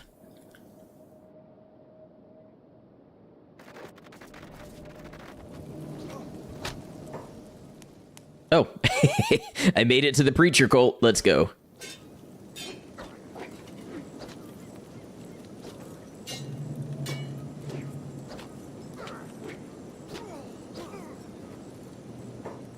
I think I probably put my samurai armor on because I don't think it's acid rain here.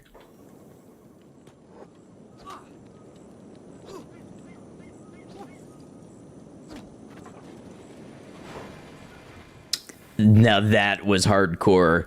Beep just runs over, opens the gate by himself, weapon at the low ready, and faces the entire cult here.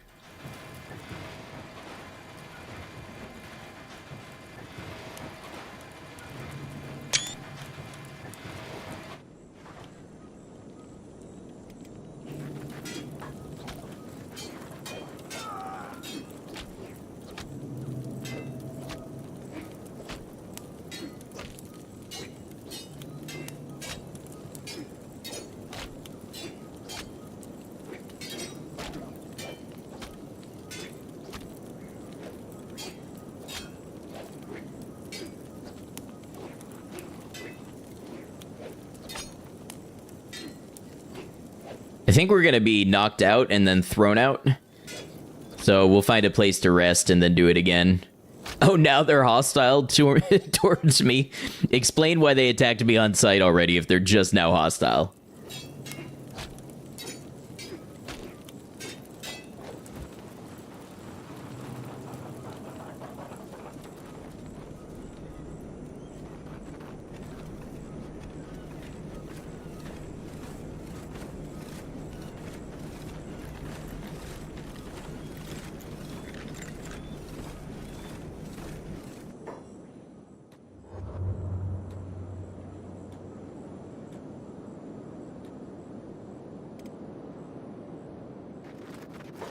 Actually completed your fully vanilla hardcore New Vegas run, beat the base game and all 4 DLC.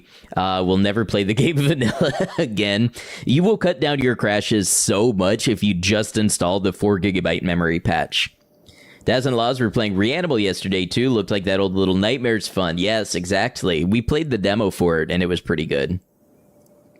Been on an energy weapons build in New Vegas. Never done that before, but it's been interesting. Yeah, I do tend to prefer ballistic weapons, but in New Vegas, energy can be really, really rewarding.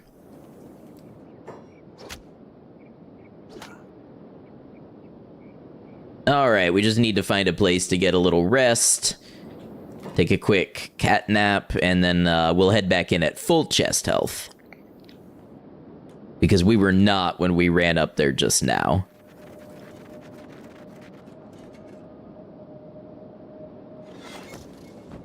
Yes, lockpicking is a very important skill. I'll have a... Maybe I need to put this in my inventory to... There we go.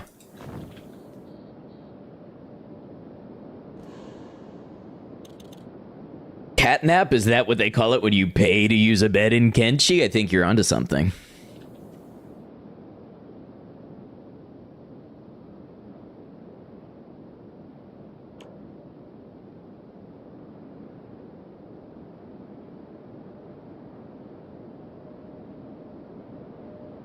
Yeah, we're at the point where raising specific skills is becoming quite slow and difficult. Without intentionally hamstringing ourselves with like large backpacks and things like that. So if I really can't raise any skills, I may think about going to grab some of that stuff so that training becomes a little more doable.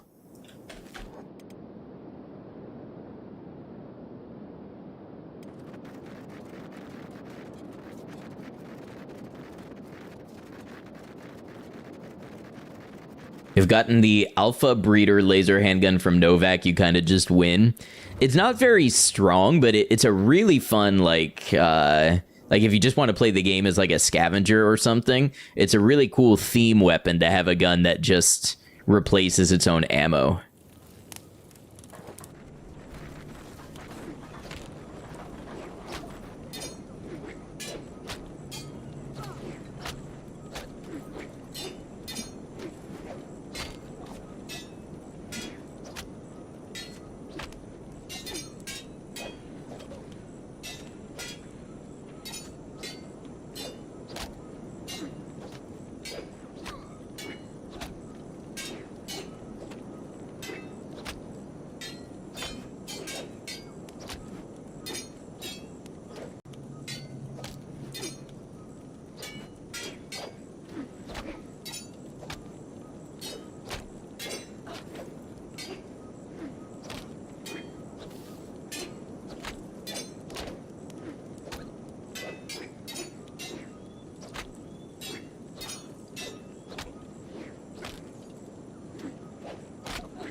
Where do you think you're going?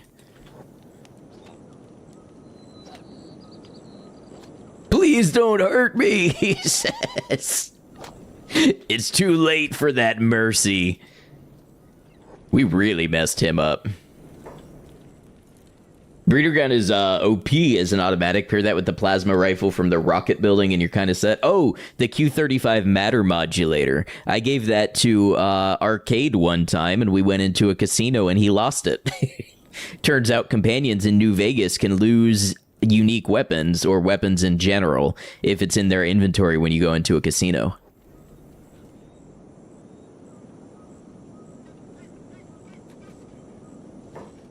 Your combat skills would increase if you unencumbered yourself. Less training, but more murder. Honestly, I'm really only encumbered when I take damage because of my strength. I'm at 23% encumbrance right now with these injuries, but when I'm not injured, I'm only like 9% encumbered. So it's really not that high. Lose like he betted and lost it? That's what I'm assuming.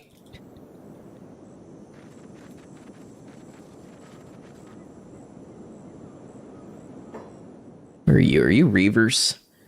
Grass Pirates? Grass Pirates.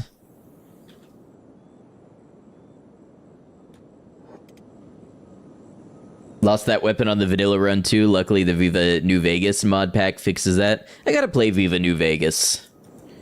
Apparently there's like a set to pair Viva New Vegas with Dust, which is a really cool mod. And who are you? You are a Reaver. You know what? I feel like this will be a good place to nap right here. I'm a little curious what would happen if we wore the Assassin's rags.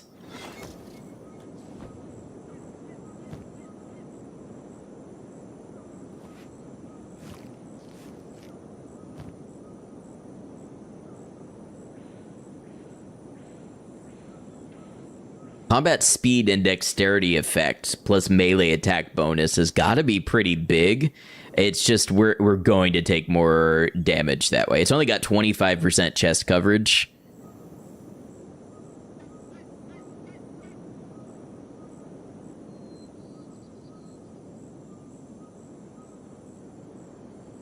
I just feel like if there was going to be a time that we insta died and lost the whole run, it would be wearing something like that.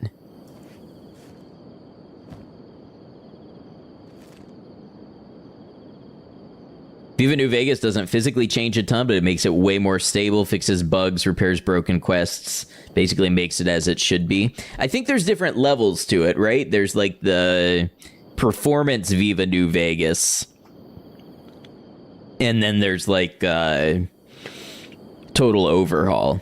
Yeah, the minus melee defense would kind of be bad, but my defense is higher than my attack. Want to one day play Fallout 3 in Tale of Two Wastelands, but a bit intimidated by the installation process. I've never played it myself, so I can't really tell you. Some people say it's really difficult to install. Other people say it's a couple of minutes and a few clicks. I don't really know where the truth is, but as with most things, probably just in between.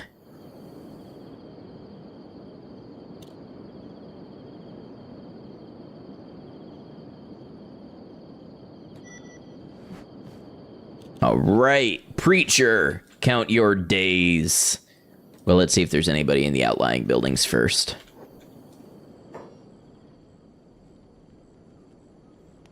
Purify who now?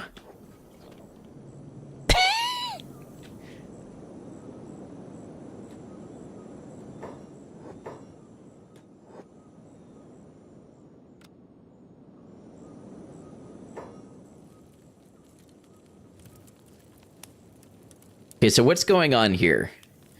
So this farmer was once a slave of the Reavers, is picking up this dead moon guardian and throwing them in corpse disposal.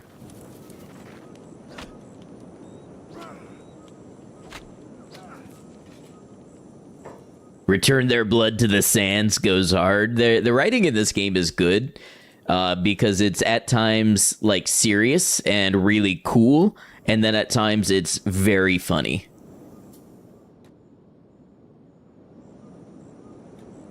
Not played Fallout 3 before, but definitely don't want to play vanilla Fallout 3. That's usually why I recommend people start with it, because it's a decent game, but there's so many little things about it that you'll miss from New Vegas and 4 that it's really hard to go backwards once you're used to those games.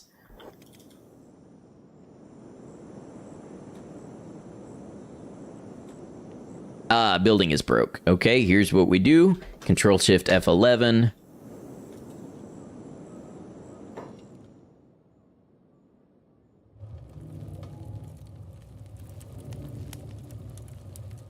The Preacher. All right, let's have at it, folks. Get in there, Bleep, and do what you do best.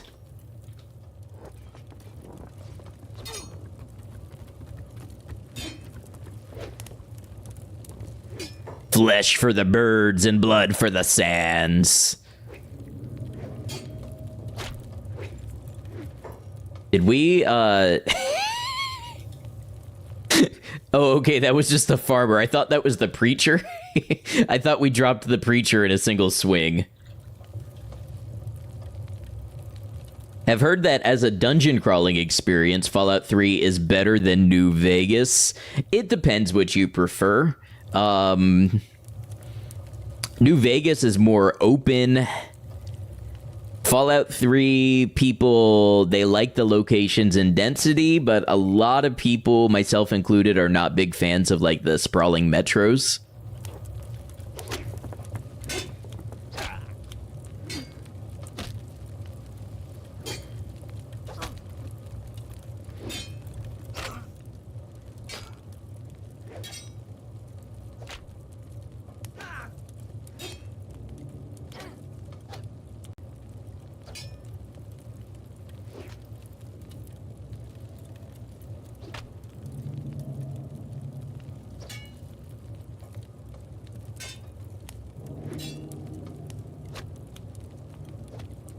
Ooh. Just rocketed that leg off. Playing dead, huh? You gotta have a pretty good toughness to do that.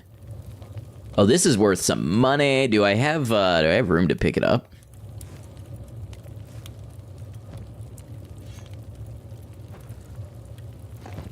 Got caught stealing. What you gonna do about it?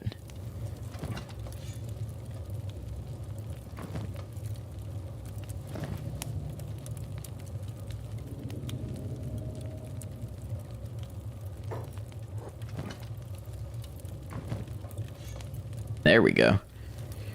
All right, pal, you're coming with me.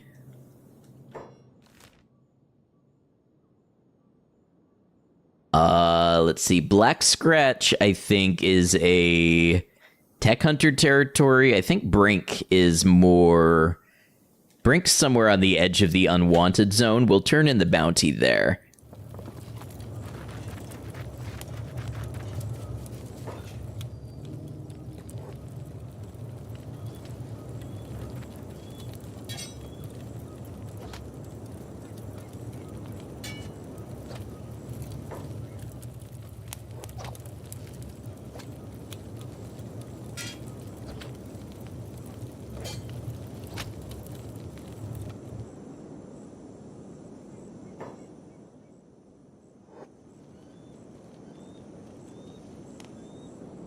Lots of severed limbs. Good work, Bleep.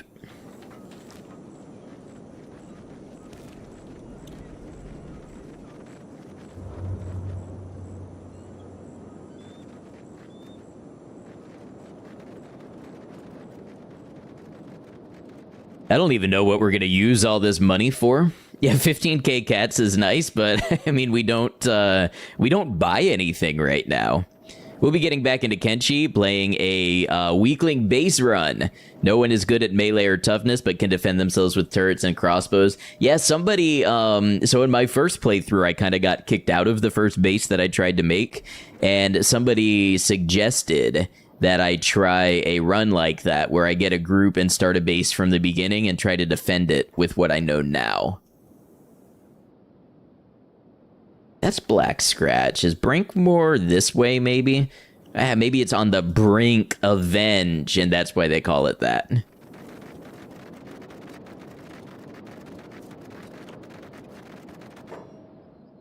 Melee attack went up a little, finally.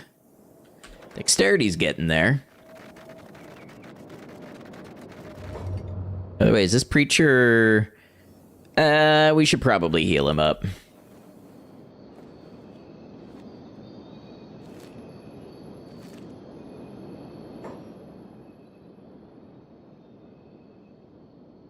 I think that's Brink. You have 2,000 hours in the game, so you know enough to make that viable. Yeah, it's definitely... base building can kind of be a little bit of a noob trap, because so many things happen when you build a base that you might not otherwise have to contend with.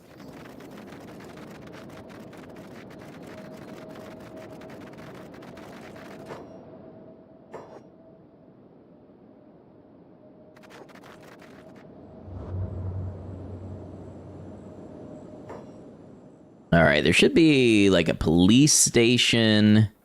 Police, here we go.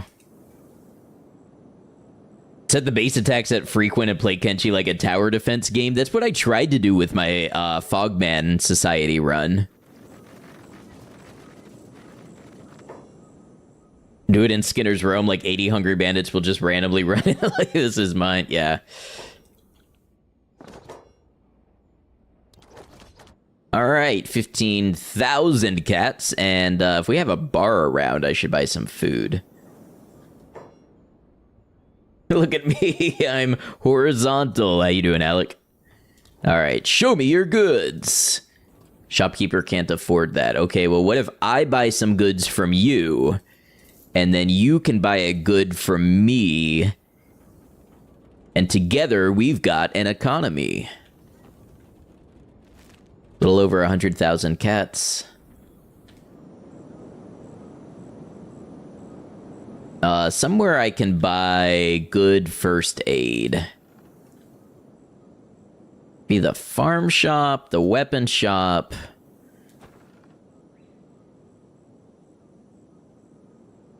You know what, just to flex. Boom, we're a homeowner. Is this a Deadhive worker run? It is. Solo permadeath. Money can be exchanged for goods and services.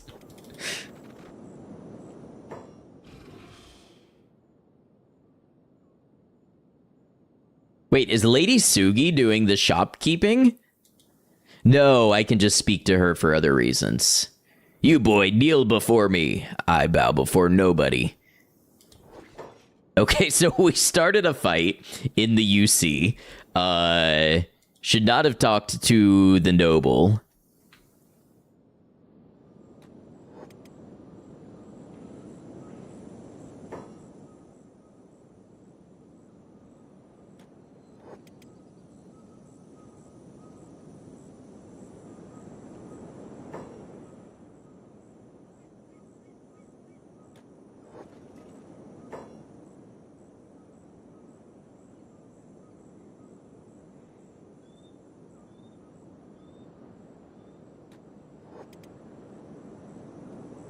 kind of worried with my head health. I did take a bad hit right off the bat.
Poor grass pirate was just laying there.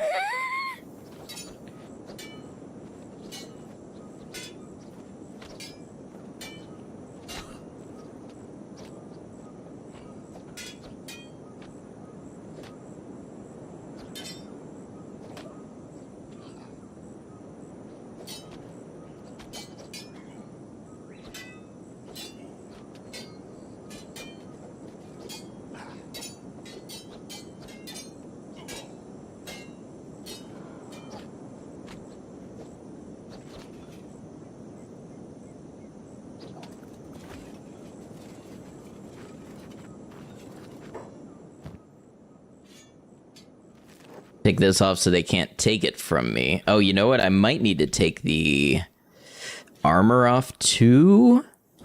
Question mark, unclear.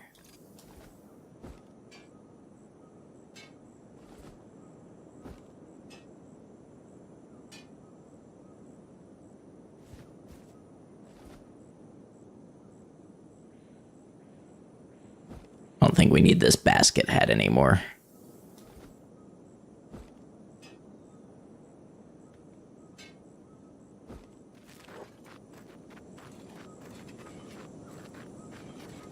To be honest, I didn't think I was in range of going to prison. I thought that I was far enough outside the city limits that if they knocked me unconscious, I would simply be left to my own devices. Out here living the I don't want peace, I want problems.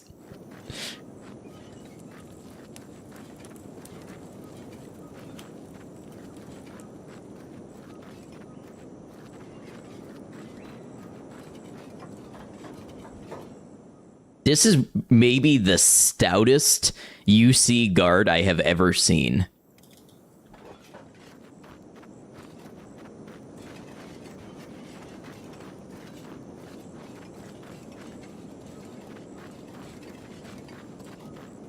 It's gonna be real awkward when we wake up next to the moon cult preacher that we put in prison.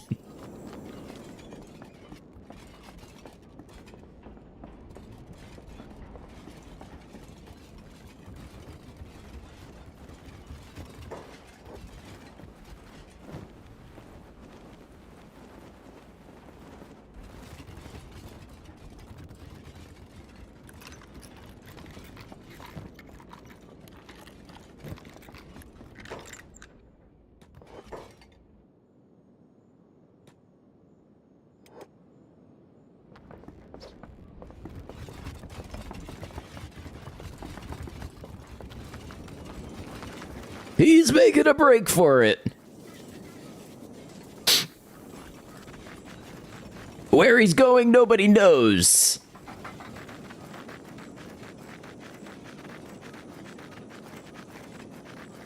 Love the healing brigade mechanic. You fools, you've strengthened me only.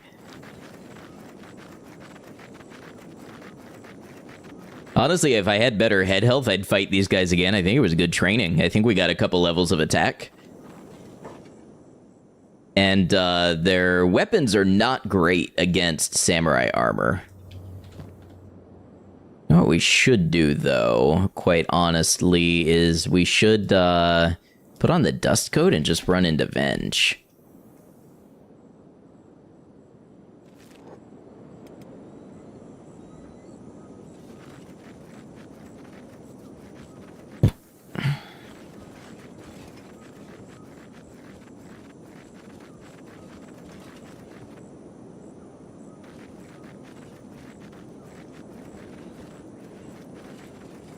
Wait a minute. A slave is escaping. Oh, did they see another one over there?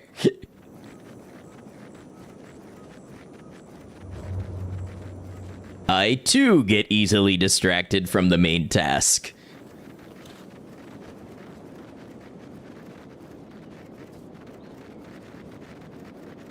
You have returned on the cursed mobile app to what you assume is an allegory for antibiotic resistance.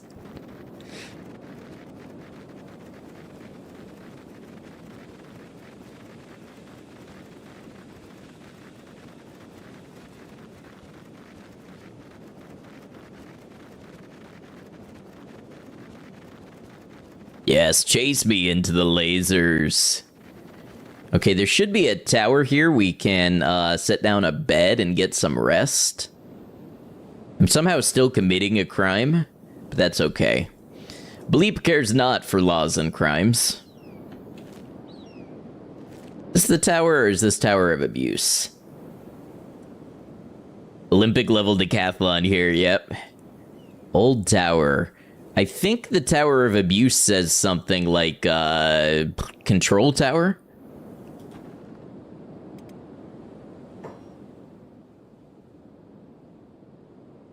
I don't know, let's find out. Shoop the whoop, I'm a-shooting my laser. God, that, like, activated a hidden key phrase that was locked away in my brain.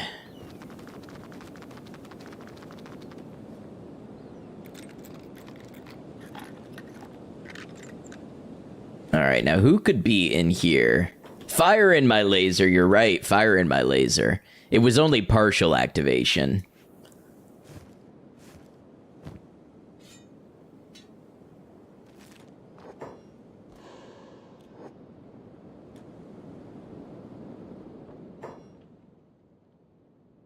These are scavengers. Oh, a bounty, you say? Ooh, a bounty. Are we prepared? I think they'll just throw us out if we lose it.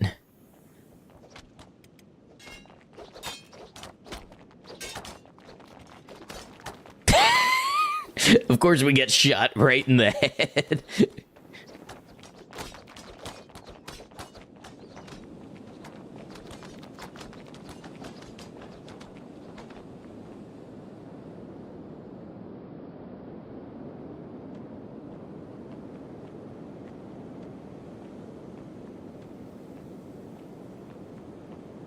Oh, are we being escorted all the way to the end of the ramp?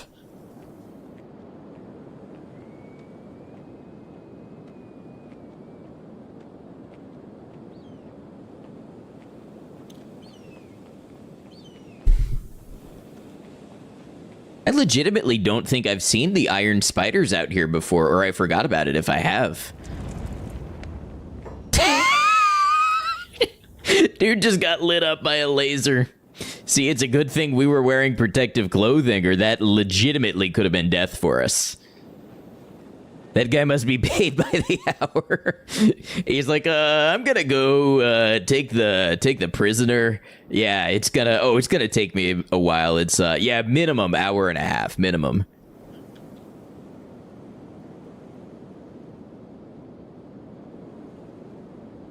How'd that work out for you, buddy?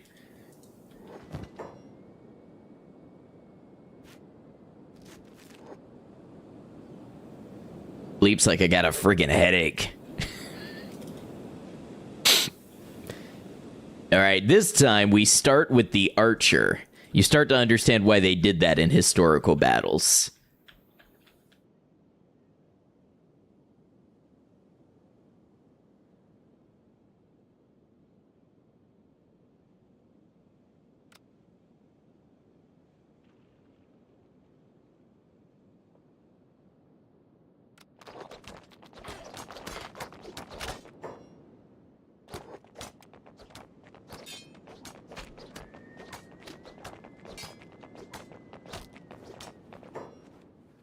One of these my bounty.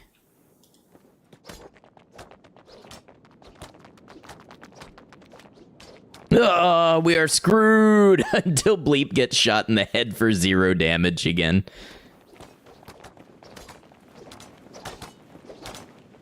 Don't remember this place? Yeah, it's just, it's taken up by scavengers.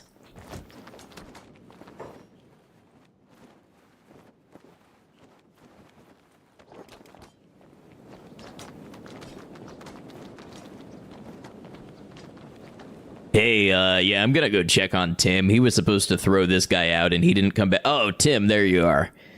It's an awful long break, Tim. I hope you clocked out. I'd hate to find out you were taking advantage of company time.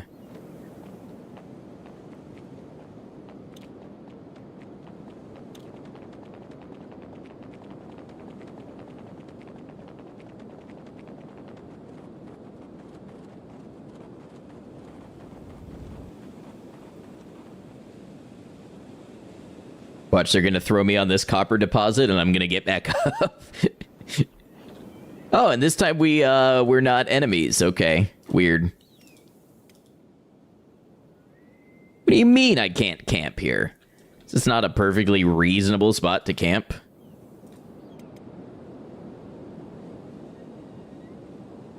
And Bleep gives him the long runaround.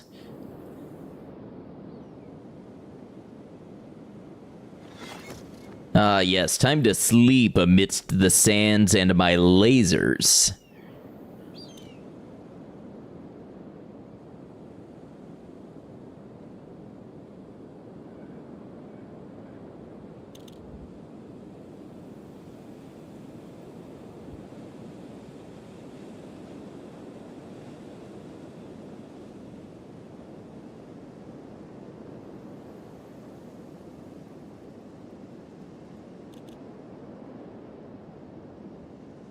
What do you think Bleep dreams of under the stars? How many other dots out there contain this same harsh struggle for life? This same biting heat and searing laser?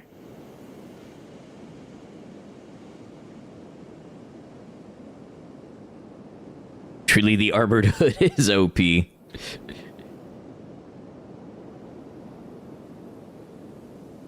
So, organic right leg, how'd you pull that off? Well, we did rock bottom start, so that was the left arm.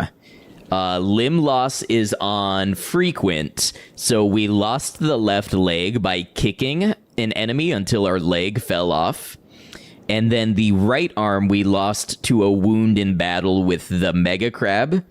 It just seems that nobody wants to hit us in the right leg to knock our leg off. And I'm avoiding doing the same old routine of always having it eaten off by a Fogman and everything. Like everyone, he dreams of having no pants in class and forgetting about the big exam. Do you think he dreams about all of his teeth shattering and falling out? Because I sure as hell do.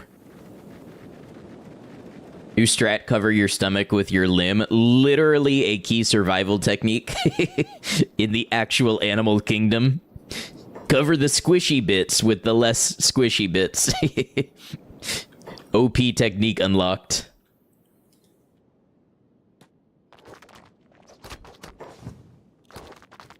The combat is so fast now at this dexterity level that I have to turn it back down to 1 time to enjoy it.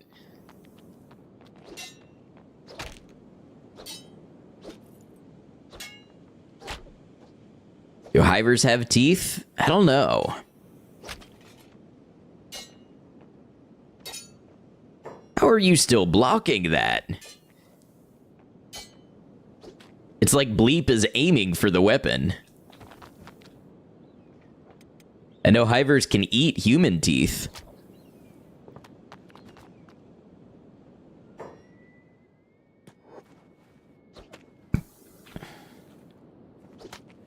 Double kill. Triple kill. Kill-tastrophe. I don't actually remember how it went. I think it was Killing Spree, Killtastrophe, Kilimanjaro. It was something like that.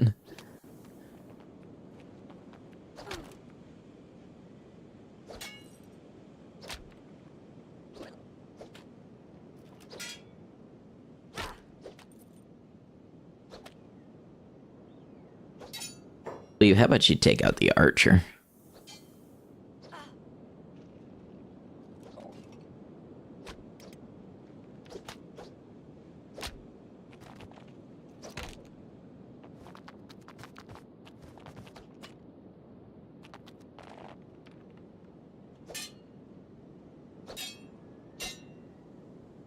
Oh, Killionaire. I forgot about Killionaire. Halo is an important part of culture, and I won't hear otherwise.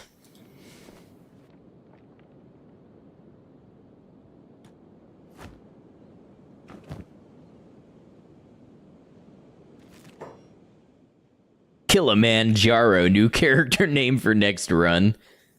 I think they have a long U-shaped monotooth. Kind of like stingrays, which I was bitten by a stingray at SeaWorld. They have, like you said, two mono teeth. They're just like two crushing plates that crush up things.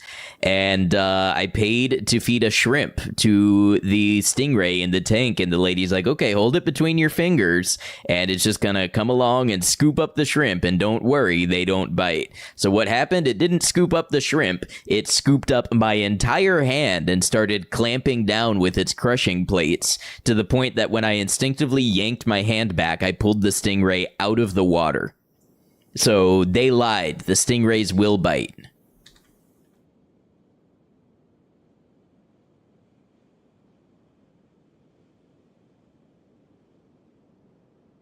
The funniest one is where they just eventually give up and he just says, unstoppable.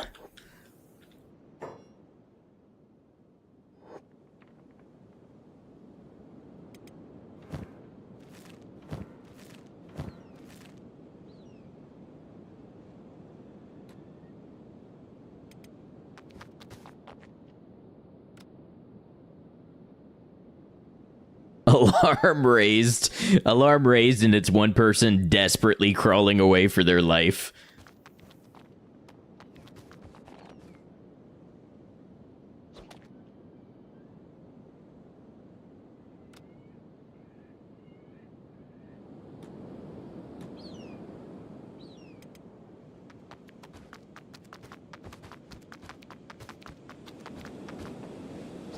First thing that has bitten you is a Jack Russell. Okay, I can imagine that could be bad. They're small, but they're pretty fearsome.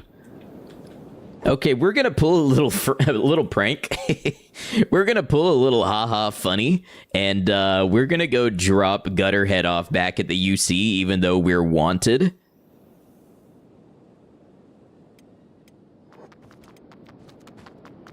Wait, how are we committing a crime?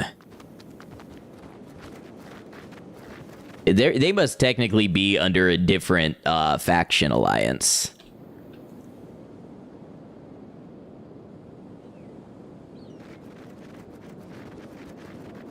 Yeah, so the fun thing is you don't really need to be on good terms with a faction to turn in a bounty to them. You can just run in and deposit them into the prison, and then you'll get the money and the reputation. Is this vanilla? You don't think you've ever run into this guy? It is largely vanilla. I've got, like, recruit prisoners and stuff, but I don't have any faction mods, any character mods, anything like that. We definitely ran into this group on my first playthrough when I was being very careful to scour every inch of the map. This is probably the first time I've run into him since then, because I just haven't been that thorough in a playthrough since. Fortunately, never been bitten by a malaria-carrying mosquito, despite being in areas where they are. That is very fortunate.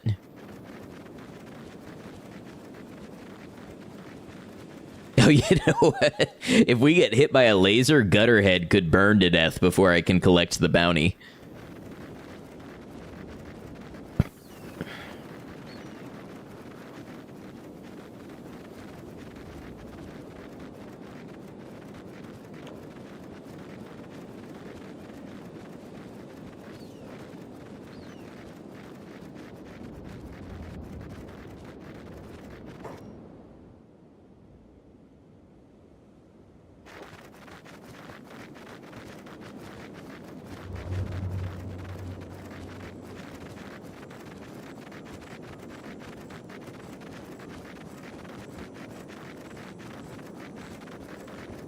But I wonder if I can sneak into town and just drop him in a cage stealthily. You. Who are you who does not know your history?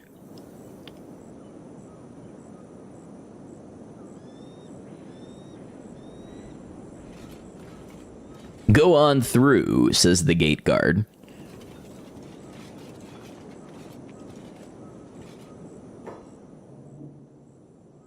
Now, surely the police will not recognize me. As we just go up here and drop a man off in a cell.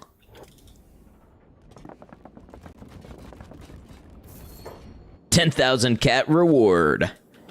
Very nice.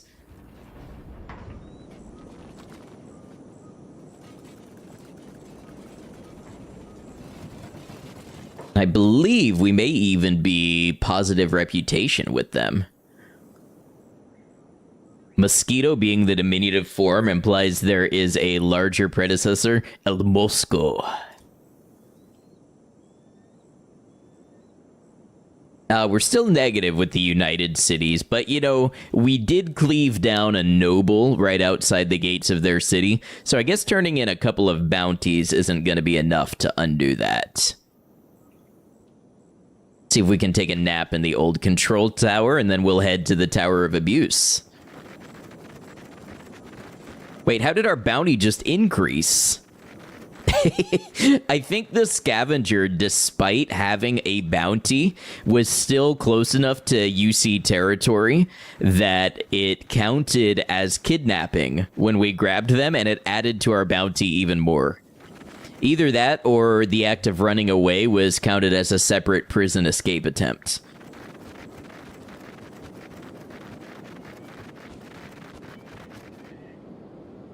Something's not right there in any case.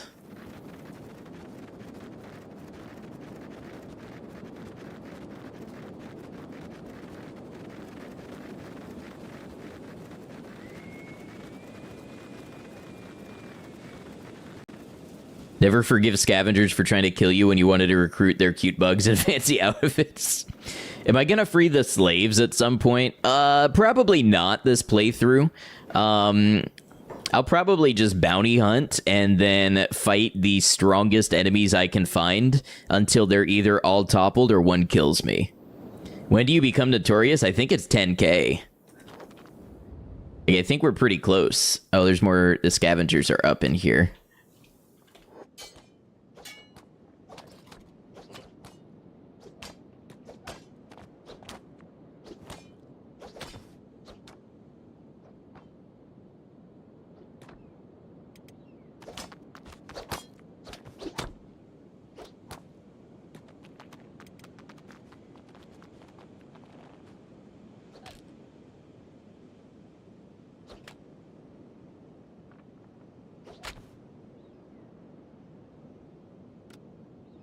Tech Hunter bounties are weird and still fall off after Notorious.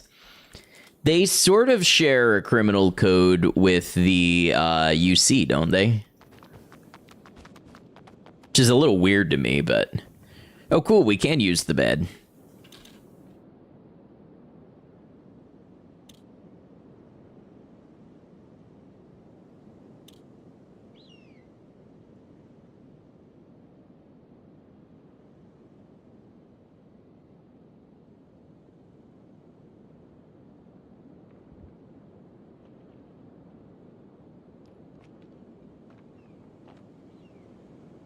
Now, the other thing that I haven't considered until this very moment is you lose stats based on a percent of your health when you're injured. So we are...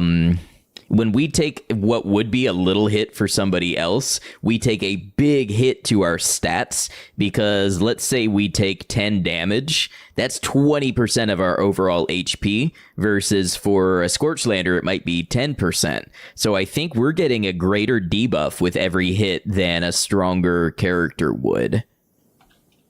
So I'm noticing I'm taking like a couple hits and my dexterity is tanking from almost 75 down to like 50 something. Maybe take a break from fighting nobles and kidnapping citizens for a hot second. Listen, that scavenger was not a citizen, and neither was the preacher. But we're going to go visit the Tower of Abuse.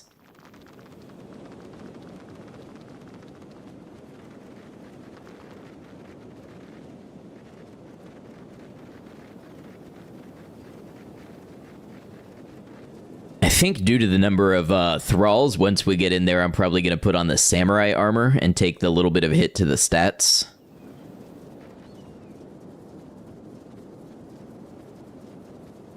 Am I going to free Agnew? Probably, but I'll just release him from my party immediately.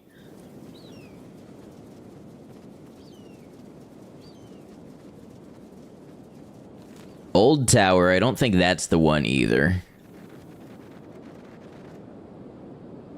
I think it's specifically that one right there.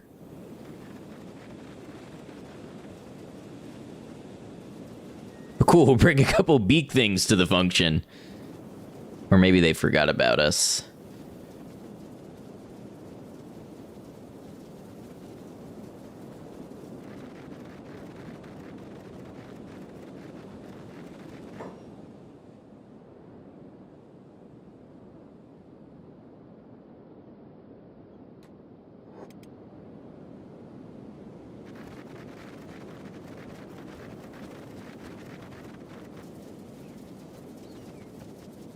Got thoughts on crossbows? They're pretty cool. I really need to train up my crossbow because we did really want to be a, like, jack-of-all-trades character, and I've got a masterwork crossbow in my backpack.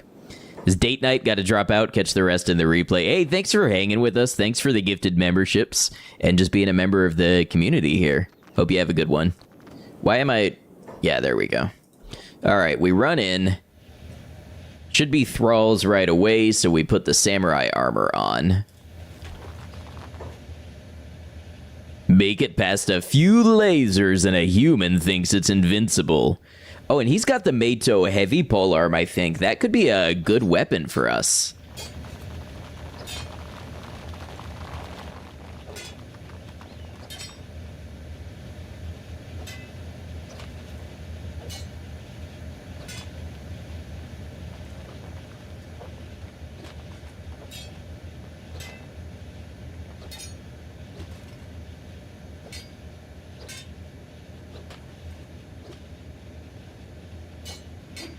Heavy polearm is your favorite? Yeah, I wonder if it's any better. I think the regular polearm is a little more agile, but we'll have to give it a try, maybe.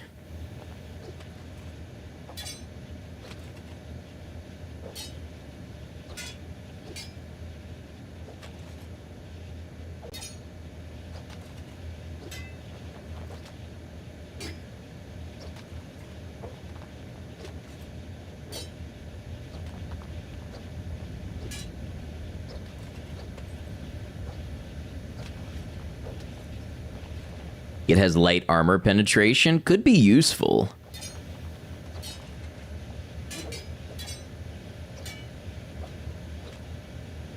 Oh, it certainly did some damage to our leg just now.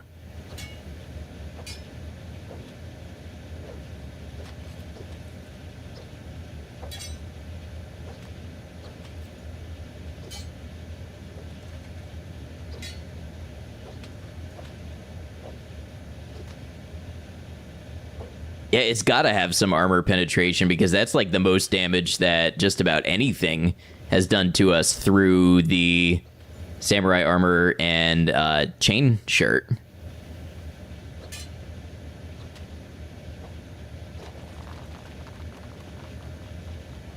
One of the few locations with two Meito. Interesting.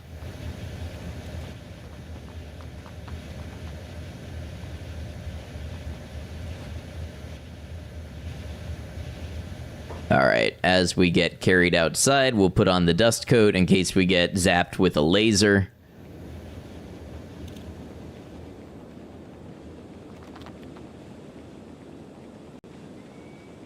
Has same armor penetration as regular pole, but better blunt. Maybe that's what's doing it.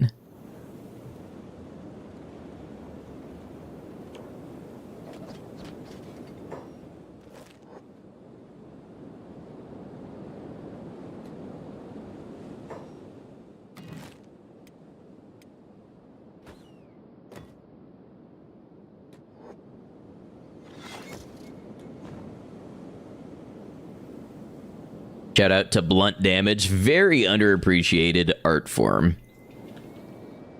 Or maybe adequately appreciated. Who knows?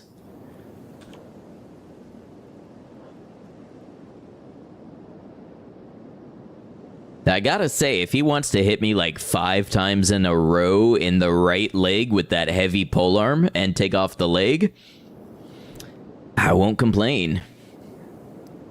To be fair, Bleep is also made of wet tissue, so the odds of any good weapon feeling like a truck are high. Yeah, yeah, I'm talking about how much damage it did to us in one hit, and it was like 10 damage. Something that would have just been laughed off by any other character.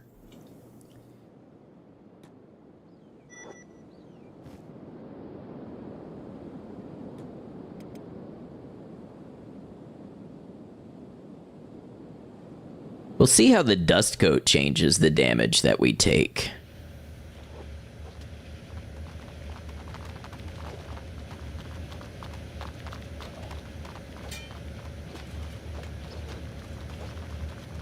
From the low-level thralls, it doesn't change it much.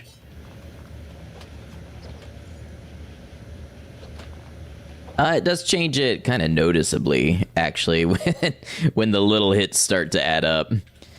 Although the bonus dexterity is nice. The thing is, if we take less damage, we keep more of our dexterity too, so everything's a trade-off.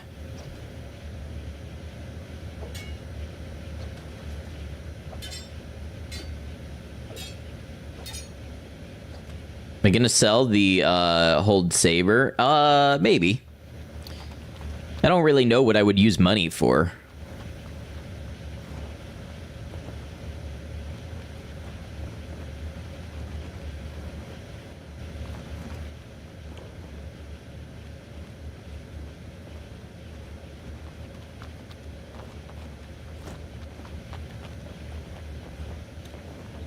Okay, and we start the cycle anew. We're not really gaining a ton in the way of levels, but it is free XP that's repeatable until we wear them down eventually.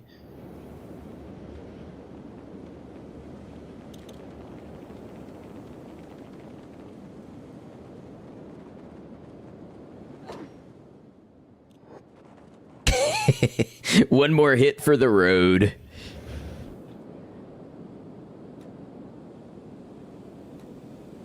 Just used a foreign saber seriously for the first time. Insane weapon. I remember them being pretty good, but I only really used it in my first run where I had like 15 people in combat at once.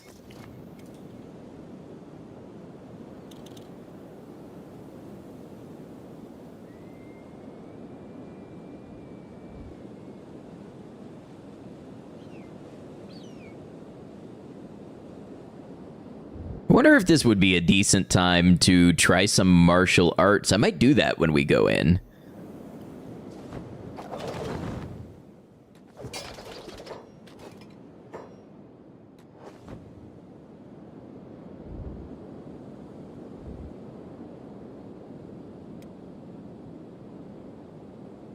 Got a couple of Edgewalker ones you stole on some sheks.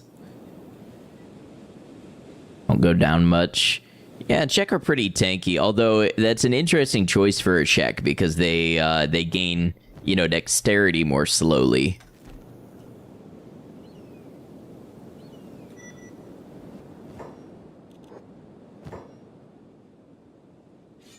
Yeah, just out of curiosity, what happens if we go in there, martial arts, dust coat?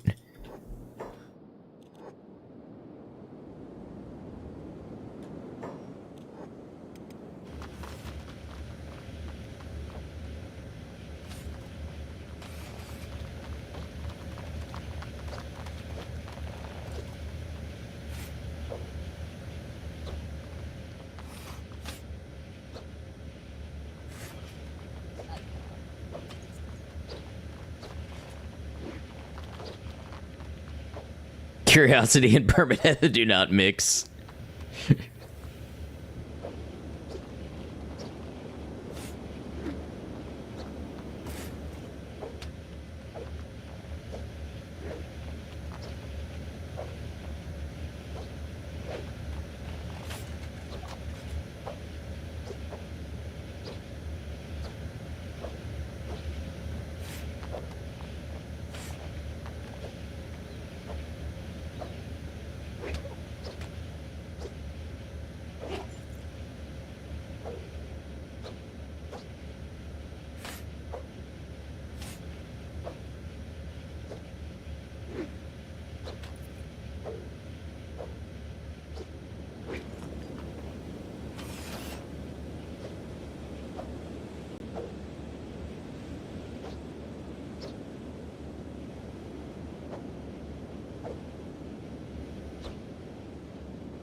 It was okay, I suppose.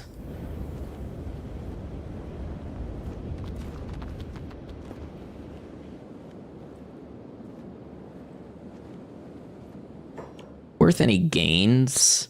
I think dodge leveled up 1.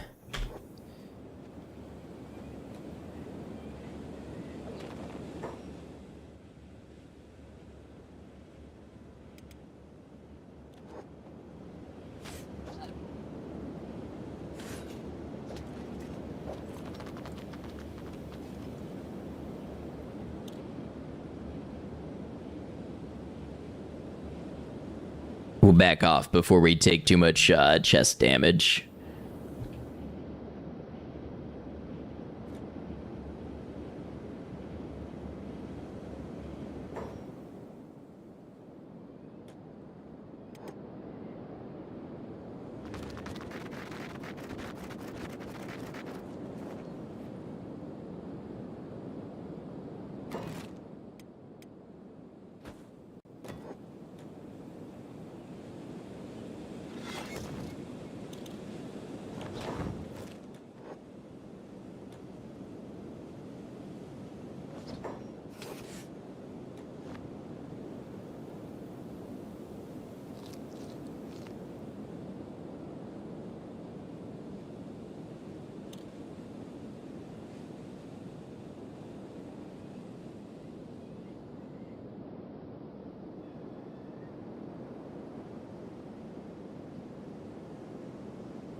By the way, if you're new here and you like this type of playthrough, you might like one that we've got on the channel, where it was my first rock bottom run. We did it hardcore solo, permadeath, all that good stuff. We made a pretty cool character called Gold Ship and became kind of a martial arts boss. It was a fun playthrough.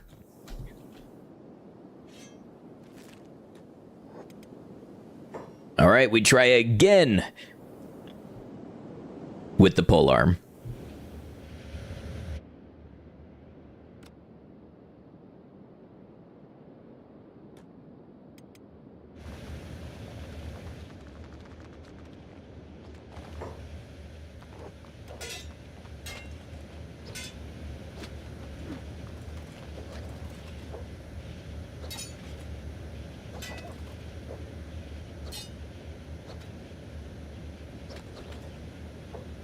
How'd the Queen run turn out, by the way? It ended on day 2. And I think I need to do some more experimentation and research. So I moved on to a new run for the time being. It was fun. It was a really fun attempt.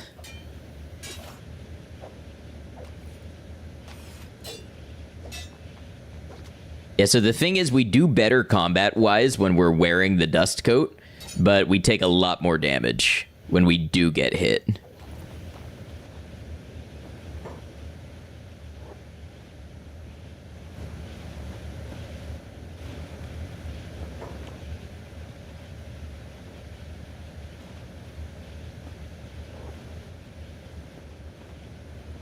Poor Bleep just has such a small health pool. Feels like nothing is ever going to go Bleep's way.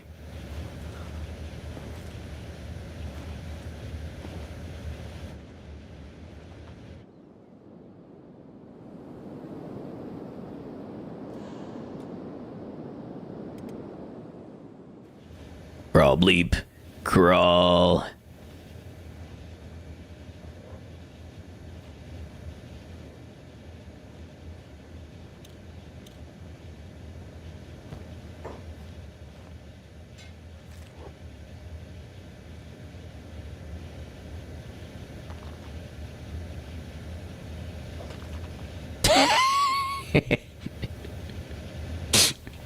That one said, no more of your shit.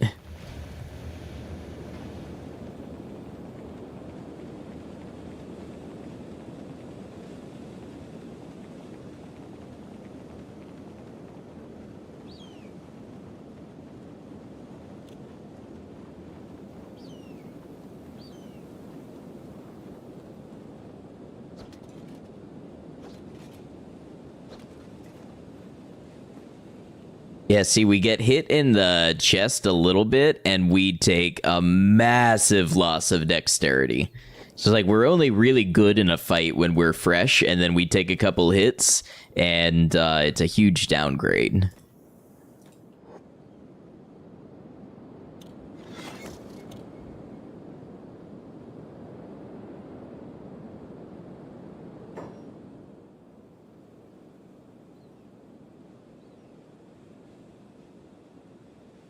Is my stream still live, by the way? It looks like it is on YouTube, but all of a sudden I don't have any information for Twitch.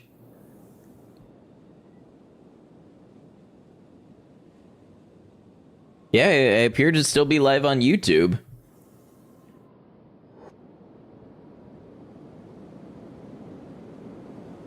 Maybe OBS is just lying to me?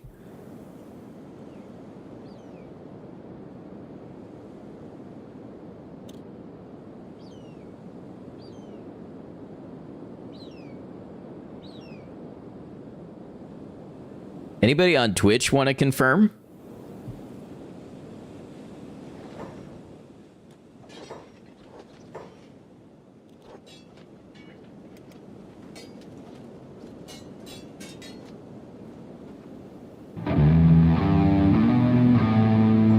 Hey, thank you for the subscription on YouTube. OBS will do that. Yeah, but I'm thinking Twitch is not live.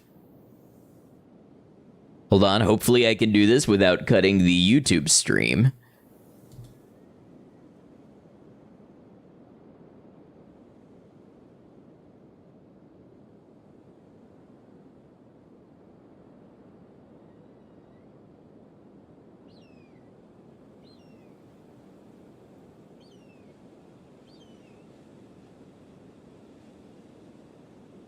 I may have to tell Twitch people to come to YouTube today if I can't get it working over here or over there.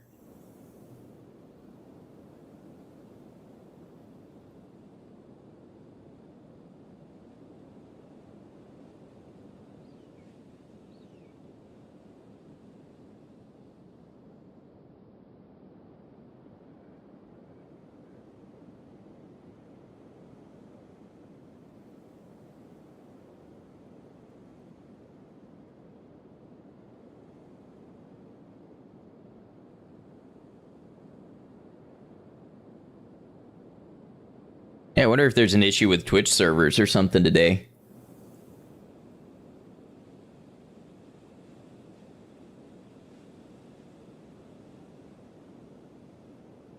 The old people side.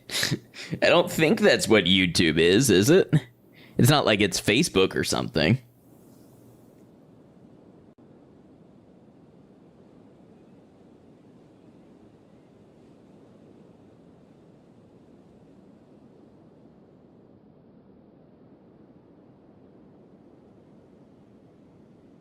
Well, I don't even seem to be getting chats on Twitch, so you know, I left a message over there. I'll check it in a minute, but I guess we roll on because I can't get Twitch restarted today.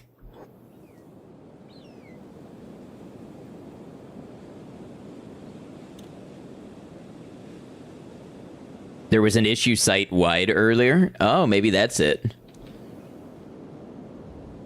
I wonder if that's also why my view count on YouTube has gone up.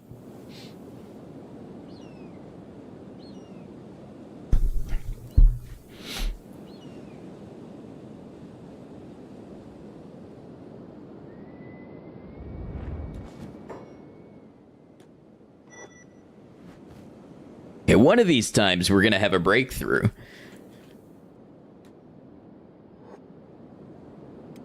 And it is, audience tends to be older and less Twitch-like here. On the horizontal side, I'll concede your point. On the vertical side, it feels like TikTok. It feels way younger and less mature.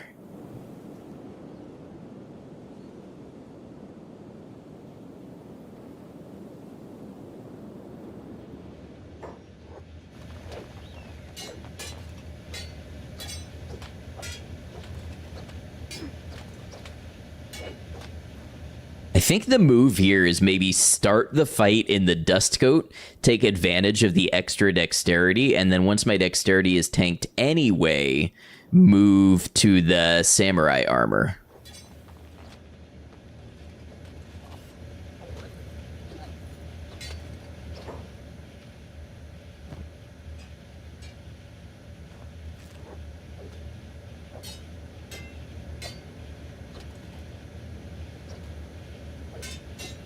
Wouldn't know, never fell in the TikTok trap.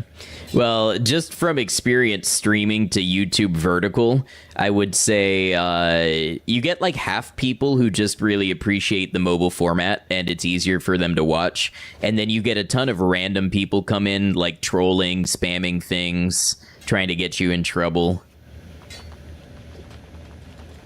I have contemplated making the vertical chat subscriber only. And I will if it like continues to be an issue, but usually it's just a couple people a stream.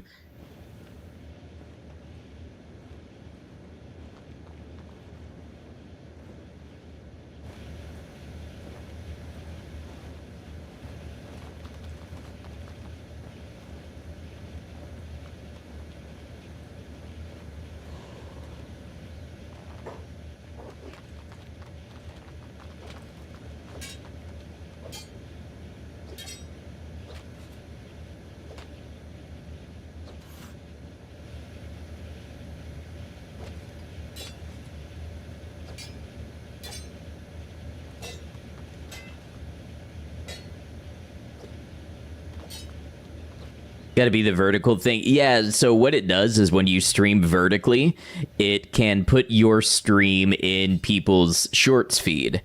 And it just tends to be a younger crowd who's more scrolling shorts all the time. So, you know, that's just what happens when you stream to vertical as well. But I like to offer it both because you do get more discoverability and you do get people who, you know, enjoy what you're doing who just wouldn't have seen it in horizontal, and then also, you know, for the purpose of just catering to people who like the vertical format.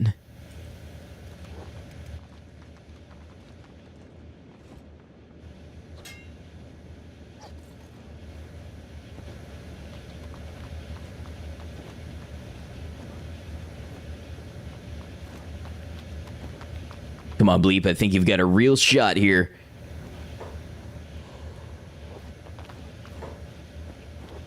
What I've learned is if you sneak when you're playing dead, I think the get up animation happens instantly instead of the prolonged, like doing a push up.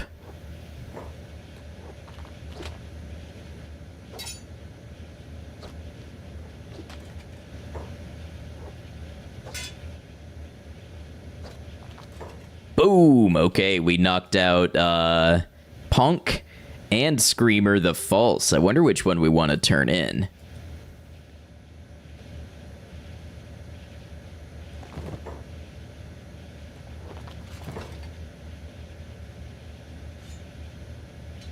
Okay, now we got a heavy polearm if we want it. So the heavy polearm actually does more cutting damage and less blunt damage. Same armor pen, less attack bonus, less endure penalty, same or less animal bonus. Quite interesting.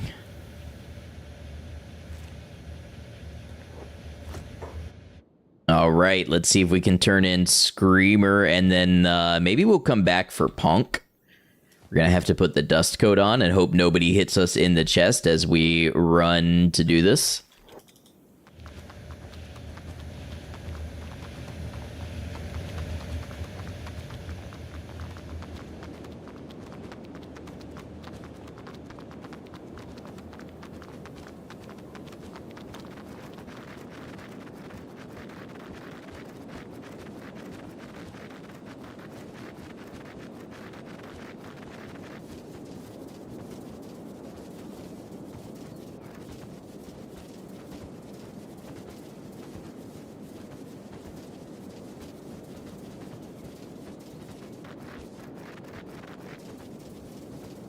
I would think that maybe the heavy pole arm gives us more strength XP per swing as well.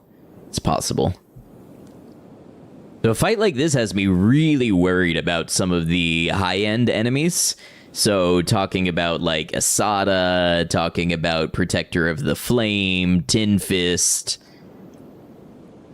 I think the Queen we could probably take on.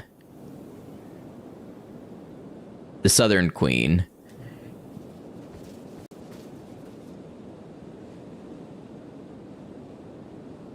I mean, especially, I just remembered we have her weapon, so, you know, probably. I don't really think she has anything left to fight us with. So we got another level of dexterity. I think melee attack went up a little bit.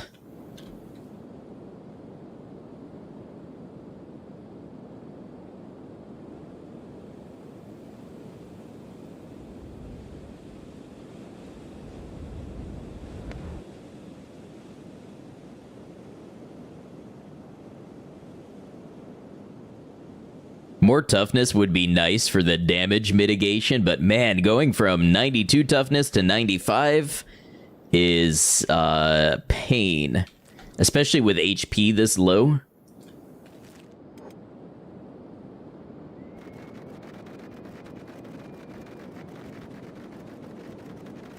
We've just exhausted our capability for damage mitigation otherwise. I mean, Masterwork Dustcoat, Masterwork Samurai Armor, it doesn't get any better than that.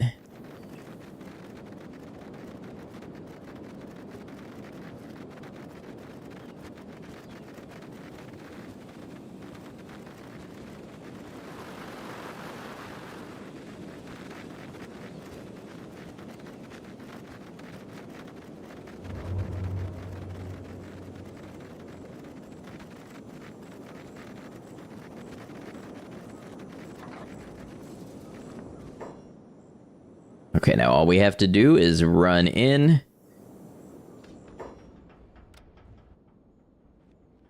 Drop him in a cage. Got a reward.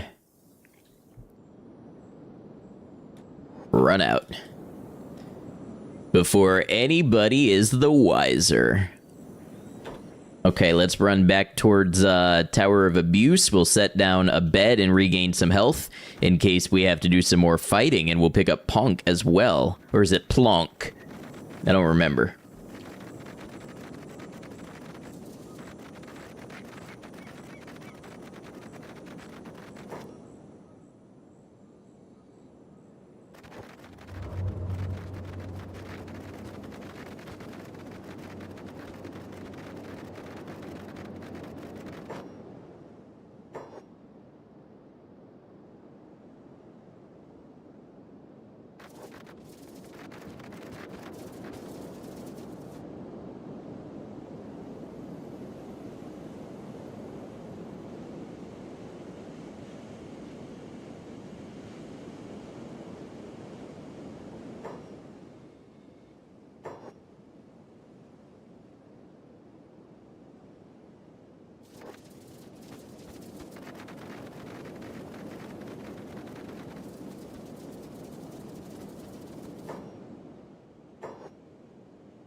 I think what other bounties there are. Oh, there's the Gorilla Bandits.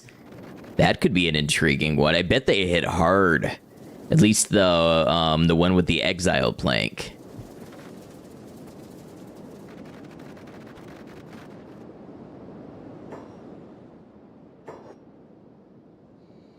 By the way, did my faction go up with the UC at all? No. Is the Tower of Abuse? It is.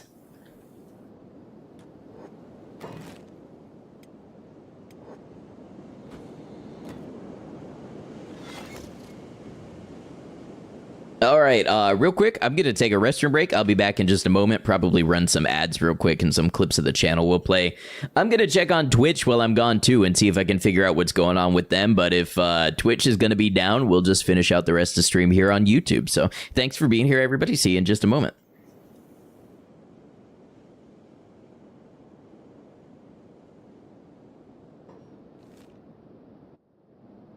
Ah, the secret drug farm. Okay, I know where we are. I mean, no, officer, never heard of such a thing in my life. Destroying armies one arm at a time. First we destroyed their armies, and then we go for their feetsies. Nobody can withstand that.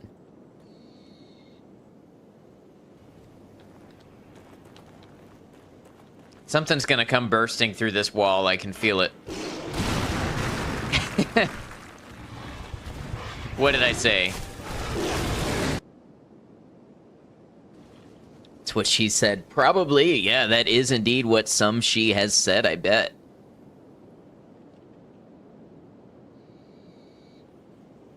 And you know who that she was? Kenshi. I think there's a lesson in there for all of us. You taught me about this.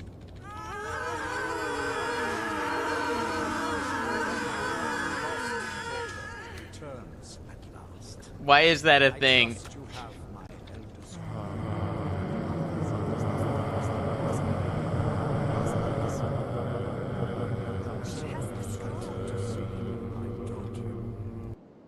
Look how big these rabbits are. And look at this thing. Look how weird looking that is. Don't mind me, I'm just out on a nature expedition, just enjoying the wildlife. You'll both be today's main course if you don't do something. Activate your defense ability. Separate from ally.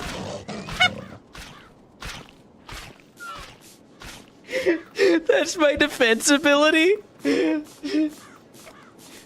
That might be the... That might be the hardest I've ever laughed at a game on here. I thought I was gonna kick him or something.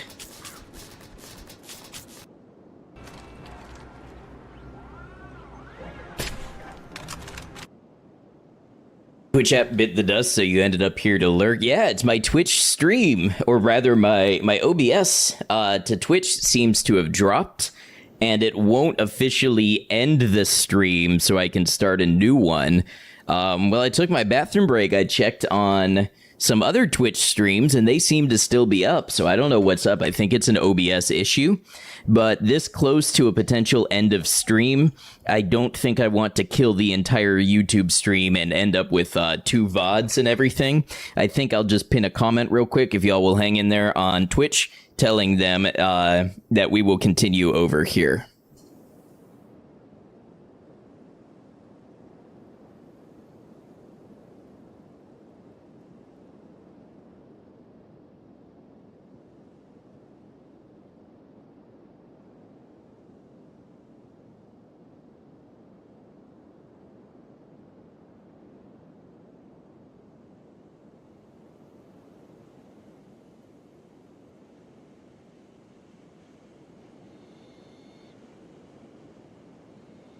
Lurkers unite. Very much appreciated. And that is one thing I have noticed with YouTube is the ratio of people watching to chatting. There are fewer people chatting, but I'm totally okay with that.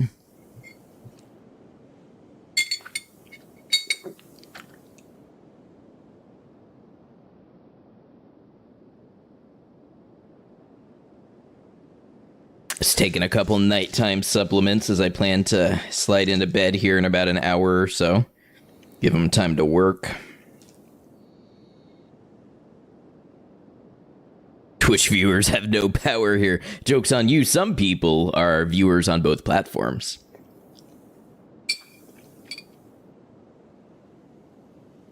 And when I launch my own streaming platform, they will join me there too. You thought Ad Noctem Media was just a channel? No, it was an empire. Bedstream will have those too.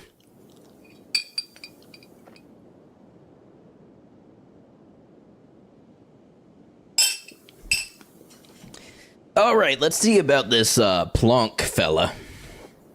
Oh, that's right. We were going to look bed stream. Here it is, Micah.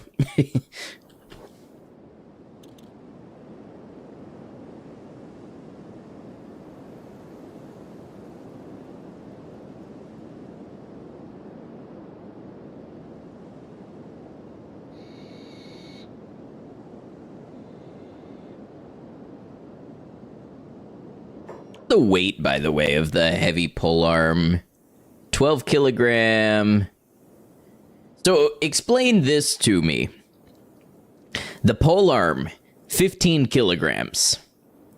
The heavy polearm, 12 kilograms. Why is the heavy version of the object actually the light version? How do they do things here?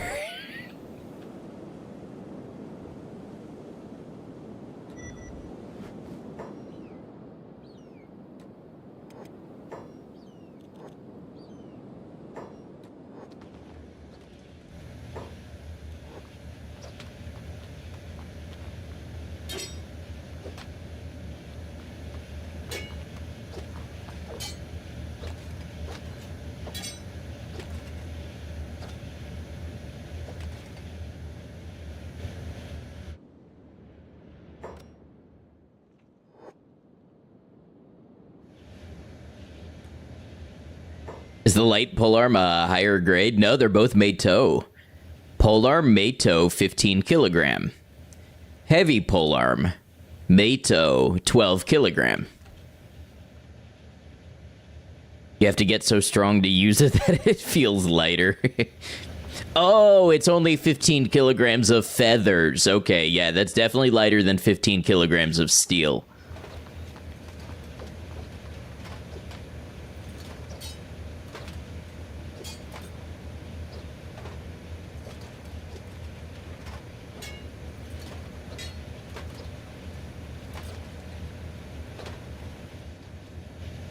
Where did Plonk go?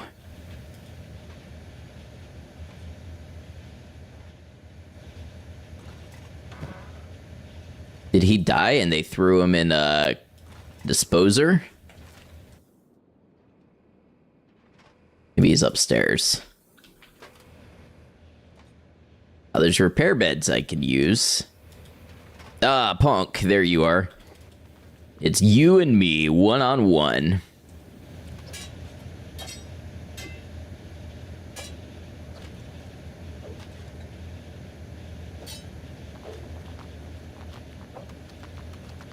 Where's Bleep going? Oh, Punk teleported.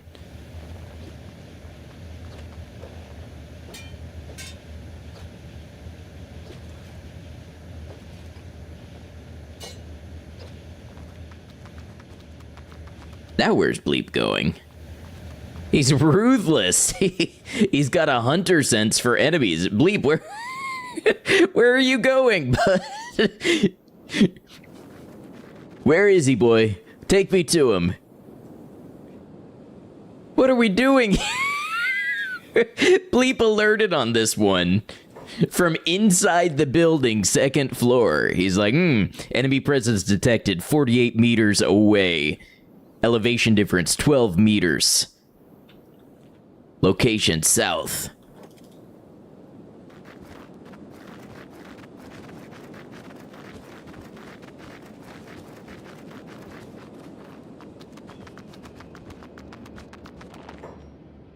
Here's Punk again.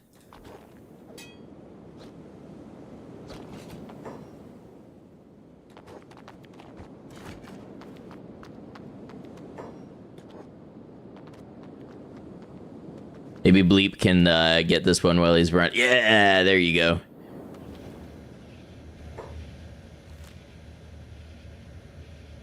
Right. You know what we might actually do? Nah, Katoon has turrets. I was gonna say, to get us closer to the Guerrillo bandits, I might run into Katoon and drop him off, but they've got turrets outside, and that's one thing that could really mess with our plans right now. So we're just gonna go turn him in back at Brink. and then we'll go pay a visit to the Gorilla Bandits.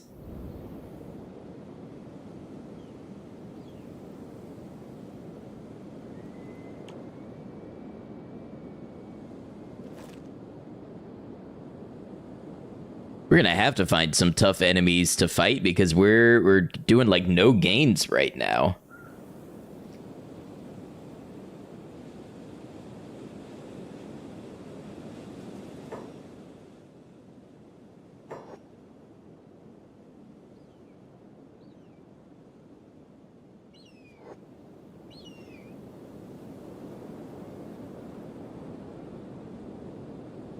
Just in case we have any new friends here today, my Kenshi video building a Fogman society is out. You can watch that now on my channel.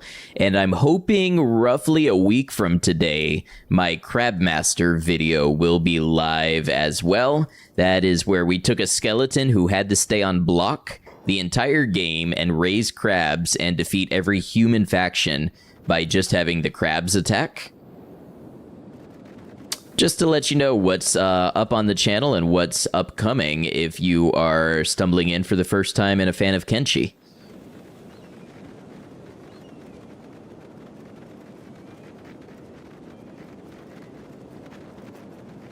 We will be back tomorrow as well. Saturdays and Sundays are my Kenshi days.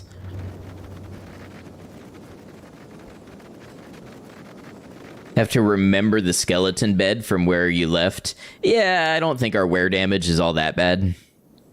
We've got 14 points of wear damage between it all. I don't think that's really going to make a difference. I probably should do it for safety. But I'm letting my hubris speak for me today. 20,000 cat reward. All right, so we're going to want to head, let's see, Gorilla Bandit. It's an old prison. I want to say it's down here in the high bone fields by Katoon. See if we go this way. One thing I'm particularly wary of is going to be an elder beak thing. So we'll just have to scan for those as we enter the high bone fields. That and Gray Shelf tends to be their territory a little bit.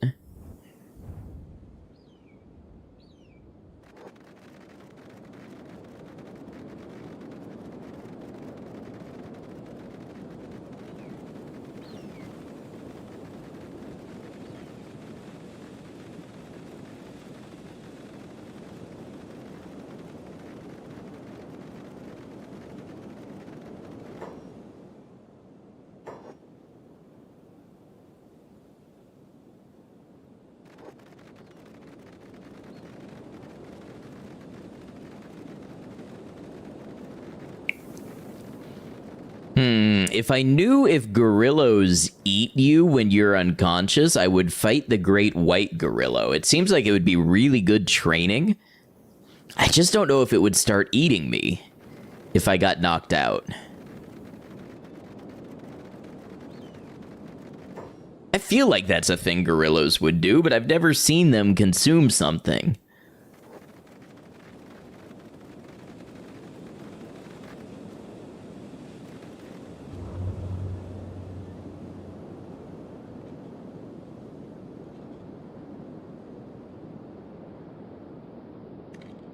Yes, the secret hemp farm.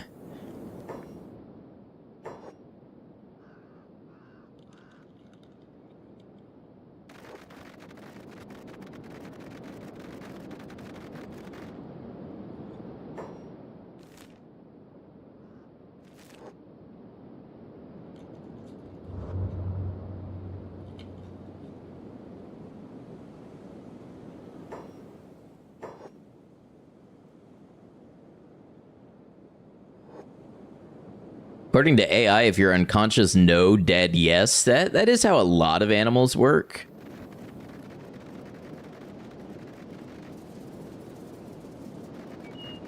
I think it's something like a lot more animals were supposed to eat you when unconscious.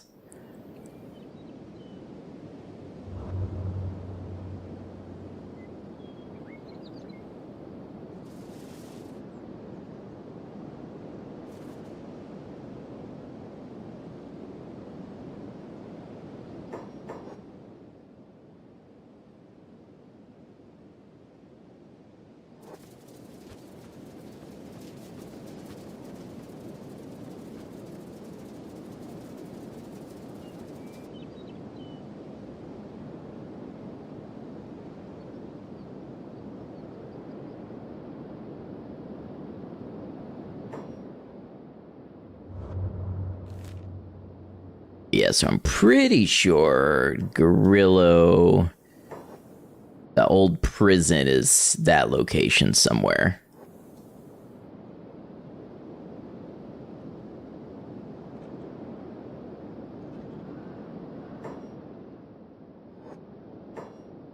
Wow, look at that herd of beak things.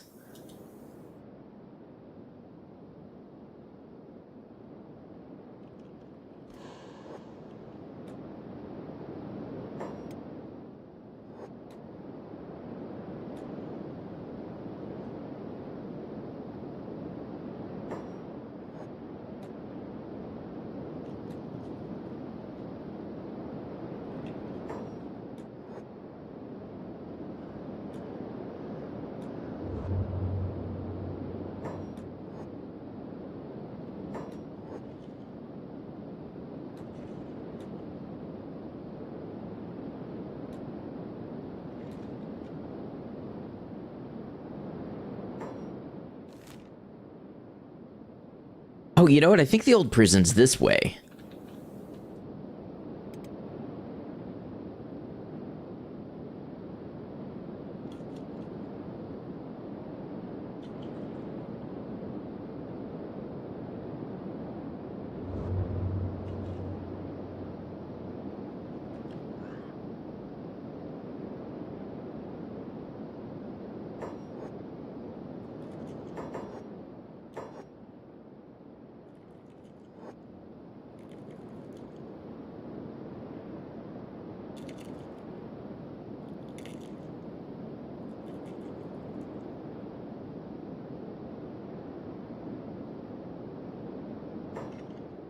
Another huge group of beak things.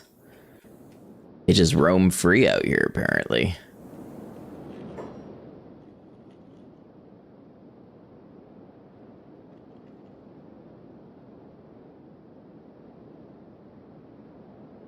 What's around me? That's Morn.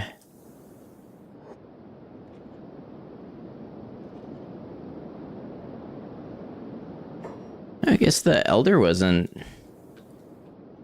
Maybe they don't chase as much? I don't want to jinx it, but...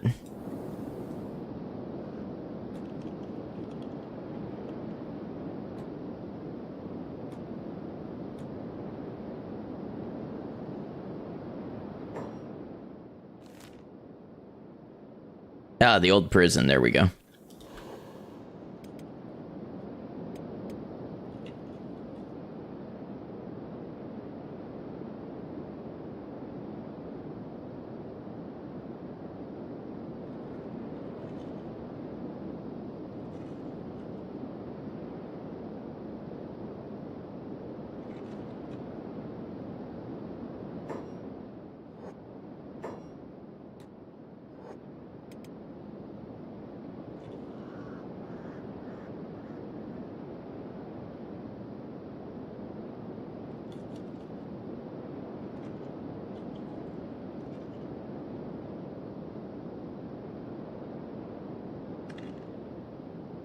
I don't remember what kind of stats the gorillos have, except I do think the leader, I think his name is just Gorillo, maybe. I do think he's quite strong. Ever run into a natural spawn elder beak thing? Horrifying, can't run from it. I think I just ran into one. I don't know if the one that I just ran into was not a natural spawn, but I just had one briefly pursue me and then just stop.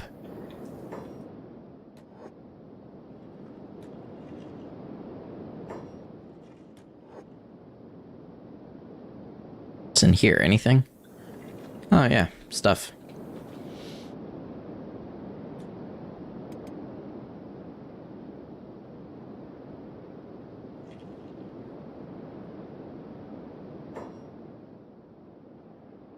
It's like 56 miles an hour. Yeah, it is very terrifying. Okay, Gorillo Bandit. Yeah, this is Gorillo here, so... Oh, damn, look at that 92 strength.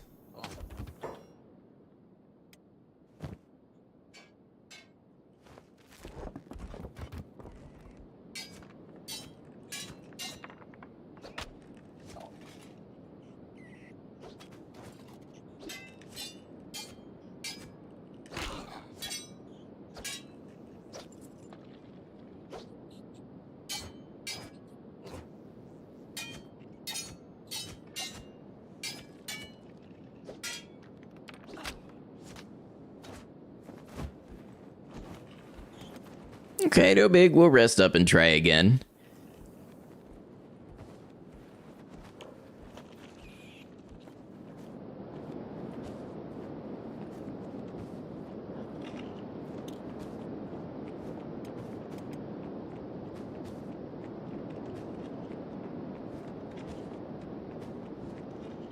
We'll go on sneak, just because I don't think he could do 48 damage to me with one swing, but I want to avoid getting back up and immediately attacking him and then being bodied with a single hit to the chest.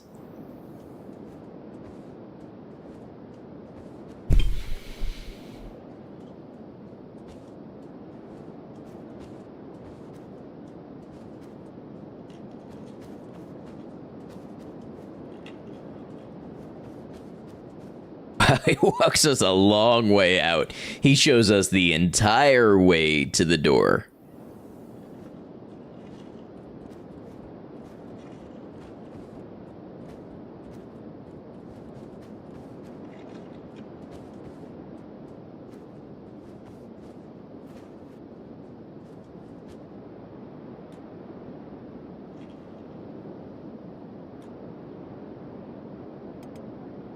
Okay, so... Oh!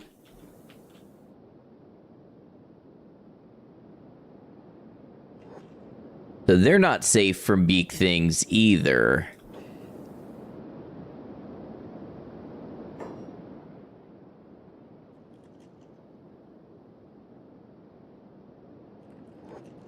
I don't know where to go to rest here.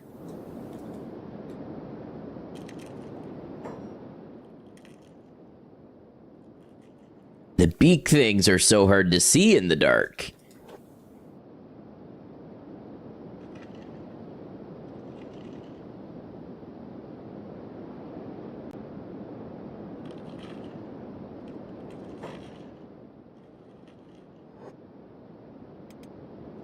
Gonna move up and dispatch these beak things.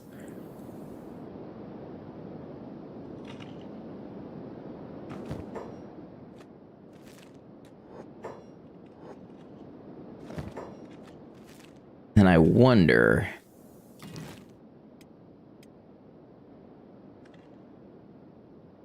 We can't put any beds for a while.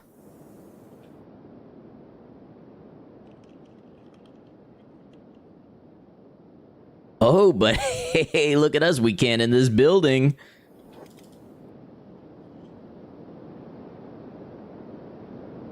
I don't know why it works, but it just works.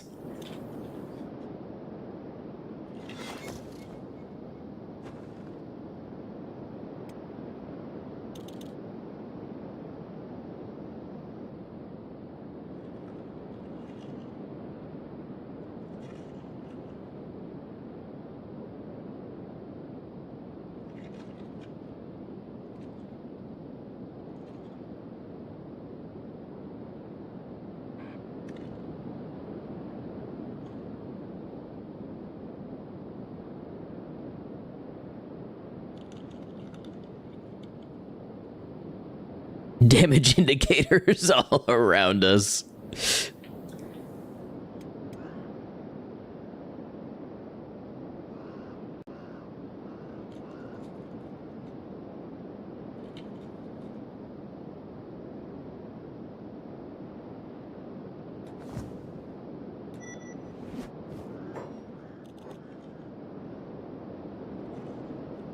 Wow, this place is hell. We got beak things, we got boneyard wolves fighting skin spiders.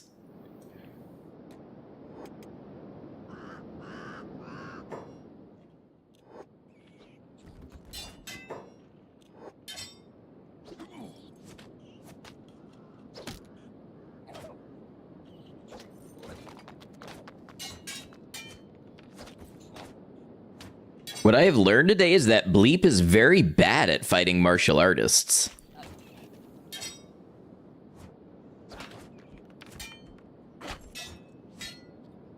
Although knocking down like 4 with one hit was kind of cool.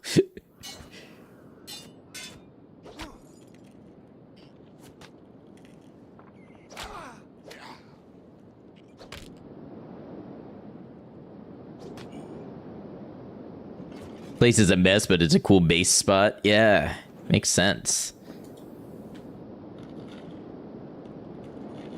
Okay, you know what? We're going to out heal them if we put down a bed, so let's do that. Some of them will get back up, but so too will our health. Oh, are you gonna fight me?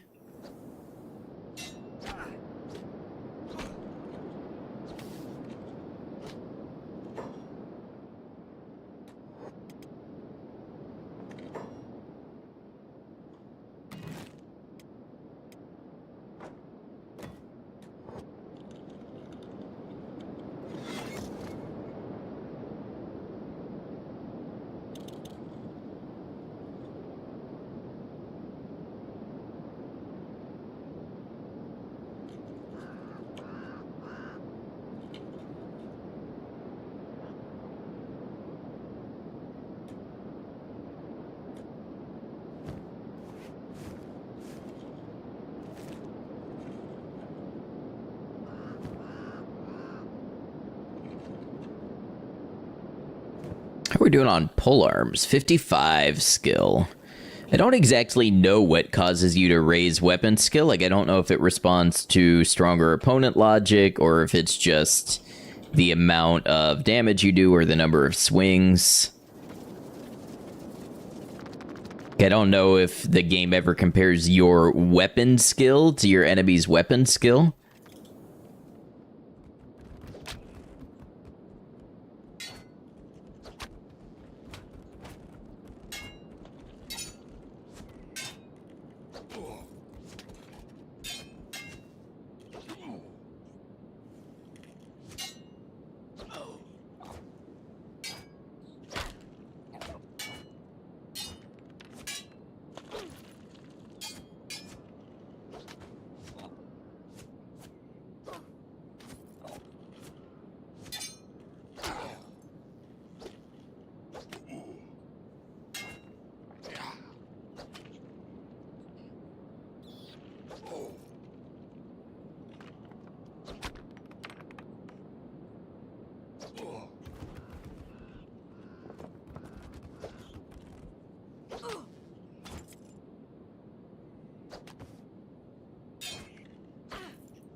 All that, and we gotta rest up again. Bleep lives a hard life.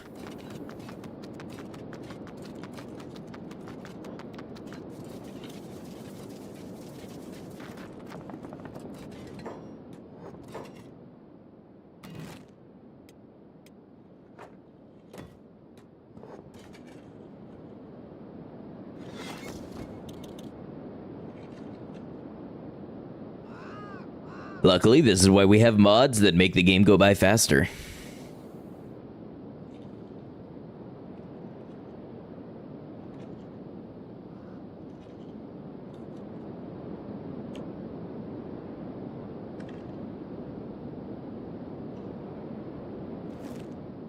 I don't know what we're gonna have to do to get some levels. I understand now why the typical grinding stats are what they are.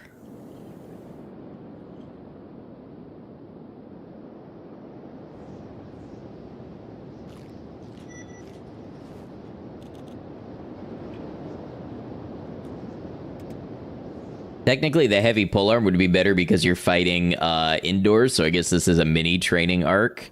Yeah, I don't know that it's really making a difference, though, in terms of experience gain, because we're that many levels above the enemy. So, you know, try the heavy polearm, see if anything notable happens. I think maybe we're doing more damage.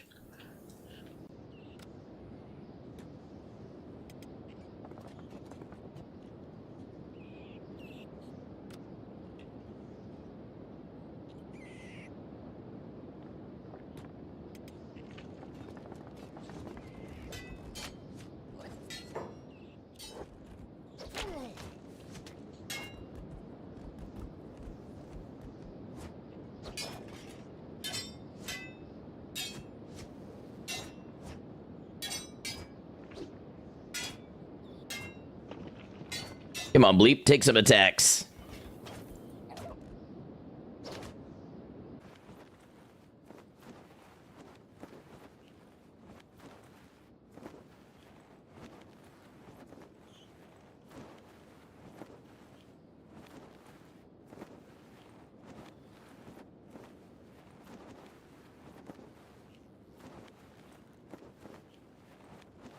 Are we back? I think we may be back. We may be in it. I look incredibly choppy. Does that go away? If that doesn't go away, I'm going to call it here.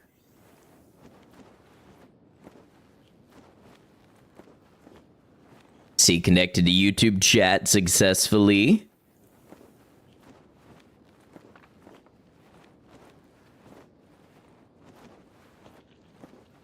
No, it doesn't seem like it's clearing up. I may go ahead and save and call it here then.